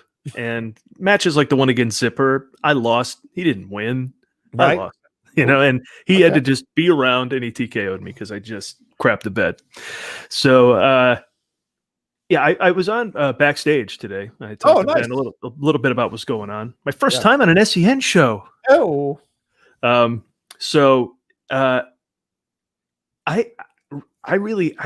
haven't studied. Now it shows this year clearly, but I got to 3-2 in 2019 just off of being a guy who's watched movies for decades. Right. Now I'm going to start studying. So it's about to get dangerous. So I hear you, man. And I know you, Paul, like when you get dedicated to something, you put like your heart writing scripts. I heard that in my introduction too. He writes scripts. I don't know what to do. We wrote jokes, John. They were jokes. They were jokes. They were set up some punchlines. That's for damn sure. They were great. But it was. Are you still doing the Movie Guys show? Is that still happening? What is the status on that? Well, as you know, a year ago, yes, Karen passed, and it was and I didn't know it would just maybe like take a year to get back on track with things, because I've started doing some filmmaker interviews. I've started writing some reviews, and I realized I haven't done an interview since February. I haven't done a review really all year. Wow. And Adam and I are launching a new podcast, perhaps two, just to run sort of in rep twice a month for each in January. So all these things are getting back on track and also winning in the Schmoedown. So these things are things that were lagging, not being a choice. I just looked back and realized, wow, these things haven't been getting done. Yeah. I don't know where my focus has been, but it's probably just a general scattered focus that now is process, isn't coming it? back together. Yeah. Right. It's a process. You got to listen. When I lost my dad, it was a process. It took 3 years for me to finally come back to a level place of understanding what it is I needed to do. But it was like, it changes you, and so like a year, that's it's only been 12 months. So it took time, but you've kind of filled the 12 months with the things that you're doing and creating, and you've been through the process of what you've been through. And now you walk into 2021 and there seems to be possibilities now on a number of fronts and as you're talking about the podcasts, I know I don't want to say too much, but I know you're seeing someone new recently. And so It's like all these, and then now you want more from the Schmoedown. So there's a lot that you're kind of taking on here now as you step into 2021. So it speaks volumes of the fact that you're kind of in a stronger place to take all this stuff on, because it's going to demand a lot of you physically and emotionally as well. All true. Yeah. And that's what it was. It was just needing to be in the right place, and I didn't rush it, so that's good. And I didn't I didn't make a plan. It just sort of is laying out the way it's laying out, just because. So right. Well, looking back on 2020 now, I know you said you've only written a few reviews recently, I know you've watched movies. So a ton. You can consistently watch. Yeah. Cause you love movies. I mean, they're not called movie guys because they don't like movies. Tell me about 2020 in terms of movie watching. Are there some favorites that stand out now as we're turning the corner into 2021? That kind of stick in your mind? Because I've seen some critics come out on Twitter say like, well, I don't know if there's a movie that's really stood out for me. And I'm like, there's been a lot of movies. Yeah. It's weird to say that. Well, for me, One Night in Miami is probably the best I've seen. Nice. I just got so emotional during that movie. Now, as we talked, there's a lot going on with me. Maybe I hadn't had to cry in a while, but I was just like, that. If you don't know that film, it's Regina King directing. She does that too. Yes. After Watchmen and winning an Oscar, she also directs and brilliantly. Yeah. And she, I just saw Ma Rainey's Black Bottom. I thought it was okay. But this was also based on a play and somehow seems much more cinematic. Like it seemed very stagey when I watched Ma Rainey's Black Bottom. She directs from a very cinematic standpoint, even though a lot of it takes place in a hotel room. Yeah. But they branch it out. They do flashbacks and all sorts of other things to flesh out the visuals. But if you don't know, it's Muhammad Ali wins his match against Sonny Liston in Miami. Malcolm X is in the audience because Muhammad's going to join he's Cassius Clay at the time. He's going to join the Nation of Islam. They go back to the hotel room, meet up with Jim Brown and Sam Cooke. There's your movie. Like what goes on in that conversation. I just found it enthralling and the performances are great. There's a guy I never heard of named Kingsley Ben-Adir, if I'm pronouncing his name correctly, who played Malcolm X, and he's awesome. You think like, well, Denzel opened and closed a book on that. Nope. Right. Just like the guy who plays Muhammad Ali, there's been a bunch of people play and they're all good. Yeah. So yeah, it's really, really good. I was Now, very involved in that. Because it's not out yet, right? So did you get a screener for that one? A screener. Yeah. Nice. So I got a screener. I think it was supposed to open on Christmas. I know it'll be on Amazon like the 7th, I think. So yeah, it's an Amazon original. Promising Young Woman is great. Dude, it's hard, but I saw that 2 days ago. It is so fucking good. Are you still? It is. It is. Yeah, you've got to it's a tough watch, but it's a fun watch at the same time, even though it's a tough watch, because Emerald Fennell does such a great job directing that movie. And this is a young lady. She's only in her 20s, I think. Emerald is, and she's already played Camilla Parker Bowles in the Crown. She's already showrun season 2 of Killing Eve, and now she directed this film. And Carey Mulligan is exquisite in this movie. Everybody acting wise is great in the movie, and the unusual nature of the film reminds me of course, a modern film, but also the chances that filmmakers took in the 1990s when that independent film movement became such a big deal. I think she captures all of that in her style. Yeah, it is. It's funny. It's a very funny movie. Bo Burnham's in it. Sure. But, Bo Burnham. Yeah, and then but it equally matches with ugliness, and it is but throughout whatever tone it's in, it's rather poetic. It's good. That's a good one. I liked The Way Back with Ben Affleck. Oh man, yeah, he was great in that too, and I hope he doesn't get forgotten. Way back in March. But I always find Hollywood has a backloading problem. They backload the year with movies. Like now, you got to watch like 40 movies in December and January to know what's going on when the Oscars come out. Like 1917 won at the Golden Globes last year. Half the country probably went, I don't know what this is. I had like 40 movies. Like this year, at least we've taken away the blockbusters. Like there's no Bond or Black Widow or some other stuff to get in the way. Maybe people can get to see these movies, but I don't know. Like people went to see Jumanji, and then Moonlight wins Best Picture. And like, what is that? Yeah. Provided they came out the same year. You know my point. Yeah, it's a good point. Yeah, no, I'm catching up now over the last few days, couple of weeks on some movies. I saw News of the World today. Oh, I just got a screener for that. I can't wait. I loved I'll it. Go to the drive-in though because I want to see that big. Fair. He's so good. He directs the hell out of this thing. It's such a Western. And he spoke about in interviews how it's an homage to the John Ford Westerns. And I think he absolutely nails it in that tone and vibe. Like I said, Promising Young Woman, I've got 2 or 3 other ones that I've got on tap to get a hold of. One Night in Miami, I got to reach out to my connection at Amazon Prime and get that. I want to watch that this weekend or the next couple of days, hopefully. And there's a new Jessie Buckley one that has come out over the last few weeks. I can't remember the name of that one. I got to see that one as well. So, I mean, there's a lot of stuff that's coming down the pike here right at the end. You're right. Right at the end. It's like, oh, yeah. All of these. You want to watch them. I was like, fuck, I don't have time. Have you seen The Nest? Also no. Good. What is that one? Well, that's that was in drive-ins months ago, but it's having a little award surge now. Carrie Coon and Jude Law. Oh shit! From the director of Martha, Macy, May, Marlene, right? The Elizabeth Olsen cult movie.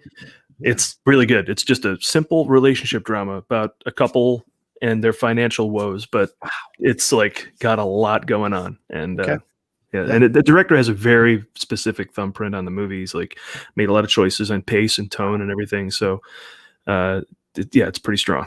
Awesome. Strong picture. I want to watch it because I'm such a fan of Carrie Coon. I fell in love with her in Gone Girl and then in Fargo. Like I was like, holy shit, who is this? Yeah. And then you find out that she's fucking married to Tracy Letts, who's a playwright who's established and done so many things himself. So it's just, and for those who don't know Tracy Letts is the owner in Ford versus Ferrari who gets in the car with Matt Damon and cries at the end of the Tesla. Tracy's a great actor, and a playwright. So him and Carrie, it's a fantastic combo. And Carrie's just such a powerful actress, man. You get those, Paul, that come along and you're like, she might never win an Oscar, but she is so solid and great and complex and layered in everything she's in. She's one of those people that you just enjoy. And she's bringing that to Ghostbusters, right? Like, I think that's, she's in Afterlife. So she is in Afterlife as the mom, right? Of what's his face. Yeah, but I'll take it. Yeah. What else was she just recently into? The Leftovers, right? Leftovers. Yeah. Great stuff. All right. Well, what final words do you have for 2020, man, as we wrap up here and move into 2021? Do you have some words of wisdom, Paul Preston, in this world as we wrap up the show and 2020 here on the Outlaw Nation? Nope, sure don't. It's been a shit show. So, Do you have goals beyond the podcasts in 2021 and the Schmoedown? Do you have goal? Like, do you want to predict something in the Schmoedown? Do you want to predict that you're going to win a belt, that you're going to win a title? Do you have predictions? Do you have feelings? Wow. Any things you want to put on wax right now for people to go back and reference later on in the year? No, I feel good about competing and winning. So, yeah. Here's the thing. I brought this up on the show earlier today too. It's there. Okay. Somebody, I think it was Lon, referenced in a conversation. It's just casual. We're friends. We're in the. I think we were in the stream lab after our match, like with Tom and Paul in Final Exam. Yeah. And he was talking about, there's like an upper tier of people who like trade the belts back and forth, and there's the rest of us. We're just having fun, And I'm like, whoa, I'm not good with that. I'm not good with being tiered. Yeah.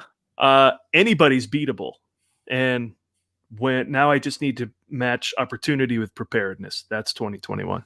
Yeah, I love that.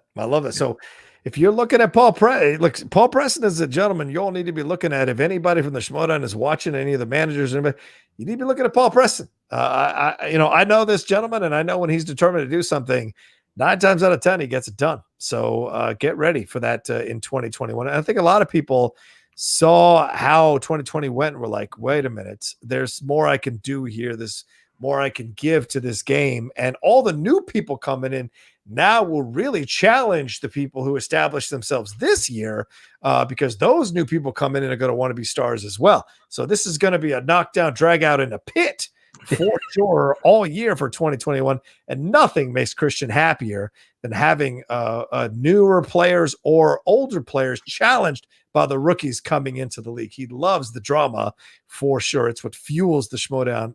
Aside from the matches, it's the drama and the storylines for sure. So there you go. All right, Paul Preston, where can people find you, man? Everything you got going on, please give a little plug. I appreciate it. TheMovieGuys.net. Again, prepared for more content out of me over there, although we have regular writers and other stuff, and we're always posting the Schmoedown videos over there. And I just interviewed Alicia Witt. Nice. Recently. That was one of more recent interviews, which was fun. And at The Movie Guys on all your social. There you go. Yeah, you love and it. at P Preston LA too, if you want to follow me personally. There you go. Follow him. I'm jaunting around Southern California and the rest of the state, because everything's closed, but the outdoors is open. So I'm enjoying it. Yeah, no, see the pictures. Well, there you go. Well, thanks, Paul. I appreciate you taking the time, brother. I know I reached out to you at the last minute, so it means a lot that you found the time to come on and have some fun. And please, I'd love to come on as a guest on one of your 2 podcasts, so please keep me in mind, my man. It was hard to delay Wonder Woman any further, but I guess I'll get to it now. Yeah, go get to it. Let us know what you think. All right, much love to you, brother. I'll see you soon. Take care, man.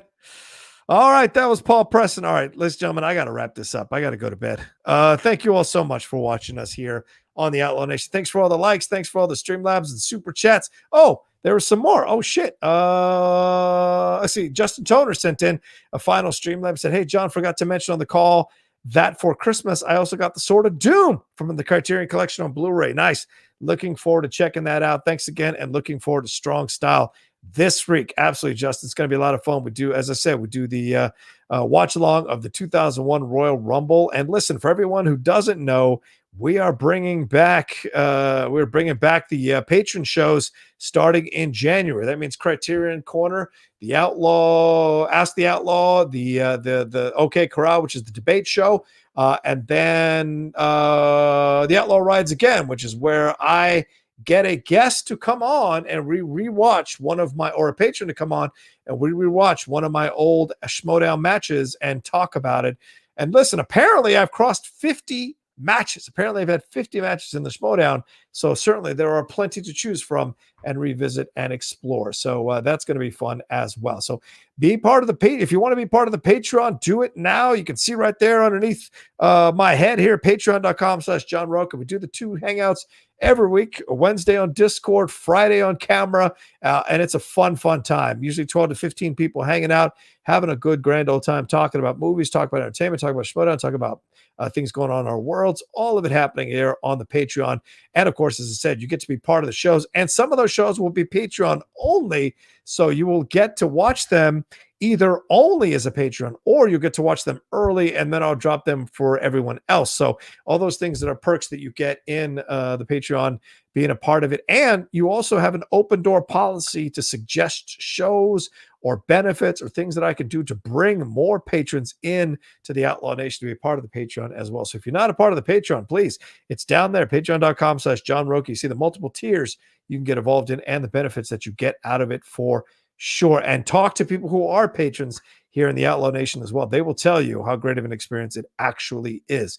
All right, you can follow me at The Rocha Says on Twitter and on Instagram, as you see down below there. Please follow me. Please subscribe to the channel as well. Leave a like on this video for those of you who are watching afterwards, and leave a comment down below. The more likes, the more comments you leave, elevates the visibility of the show. And please tweet to the people who've come on as guests. And I mean Wendy Lee.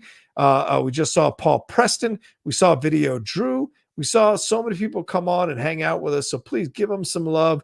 Barbarian, everybody who's come on to the show and hung out with us tonight, please give them some love and tweet at them that you enjoyed their coming on to the show. And thanks to Sean Barreto as well for producing all night. I know it was a bit of a bear, so thanks so much, brother man, for doing that. Really appreciate it. How many likes did we get to? 147. Are we 3 likes away from 150? Come on, people, give me 3 likes, for God's sakes. Give me 3 likes and get me into 150 likes at least. And thanks to everybody who sent in your Streamlabs and Super Chats. We definitely pushed past the 250 I was hoping for. So thank you all so much for starting off the new year, or starting off my new year and your new year in such a positive way. And I'm looking forward to 2021. And let me end the show like I end every show, and that is, please, whatever you need to do to get through the next second, next minute, next hour, next day, next week, next month, next year. I'd like you to do that. I need you to do that, because you never know what's waiting for you on the other side. It might just surprise you. And I know I need you in the Outlaw Nation to be a part of the world we're creating here. Oh, did I get one last one? The world that we're creating here on the Outlaw Nation. You mean the world to me. You are important. Your life matters. You matter to us, and I hope we matter to you. So please don't ever give up and keep coming back and hanging out with us. All right, Tushka says, Rocha, I have no idea who that schmuck was on earlier. Must have been a dapper ganger. He looked like a Dillard's $10 clearance item from 2008. So excited to have made not just friends, but new family in 2020 on the Outlaw Nation. Much love and peace in 2021. Absolutely, Tushka. And I hope that carries over to 2021 as we bring more and more people to be part of the Outlaw Nation and create a new community of positivity and support and remove the toxicity and vitriol from it here, hanging out on the Outlaw Nation. It's something I'm most proud of here on the channel. All right, that's it from me. My voice is dead. Much love to you all. Tomorrow, SEN Live, 10 a.m. to 12 p.m. I will be on that. Then I'm recording a couple of episodes, the Geek Buddies, and some cinephile stuff. Remember, we start the month of Coppola starting this Friday. 2 months of Coppola. We'll be talking about Francis Ford Coppola's career on Friday. That's the episode. Then we'll be doing Godfather 1, then Godfather 2, and then you will get to vote on what commentary track you want us to record of all Coppola's movies, and we will do that as well. So there's a lot coming down the pike on the Cinephiles for the 2 months of Coppola. Keep a lookout for that. And also tomorrow night, a live episode of The Jedi Way. Me and Laura Kelly, we're talking about The Bad Batch, and I'm trying to land another guest to be a part of the conversation. We'll see if he has time to be on the show for sure. Then we got the pre-recorded Impolite Truths on Thursday. Geek Buddies, of course, will drop either tomorrow night or Thursday morning, and then Friday, Strong Style and Mornings with the Outlaw, or we might take the week off for Mornings with the Outlaw and come back next week with a live episode to wrap up 2020 for sure. All right, that's it for me. Much love to you all, and we'll talk to you next time on another brand new episode here of the Outlaw Nation Show. Take care of yourselves, wear a mask, practice social distancing, and I'll see you then. Take care. Peace. Much love.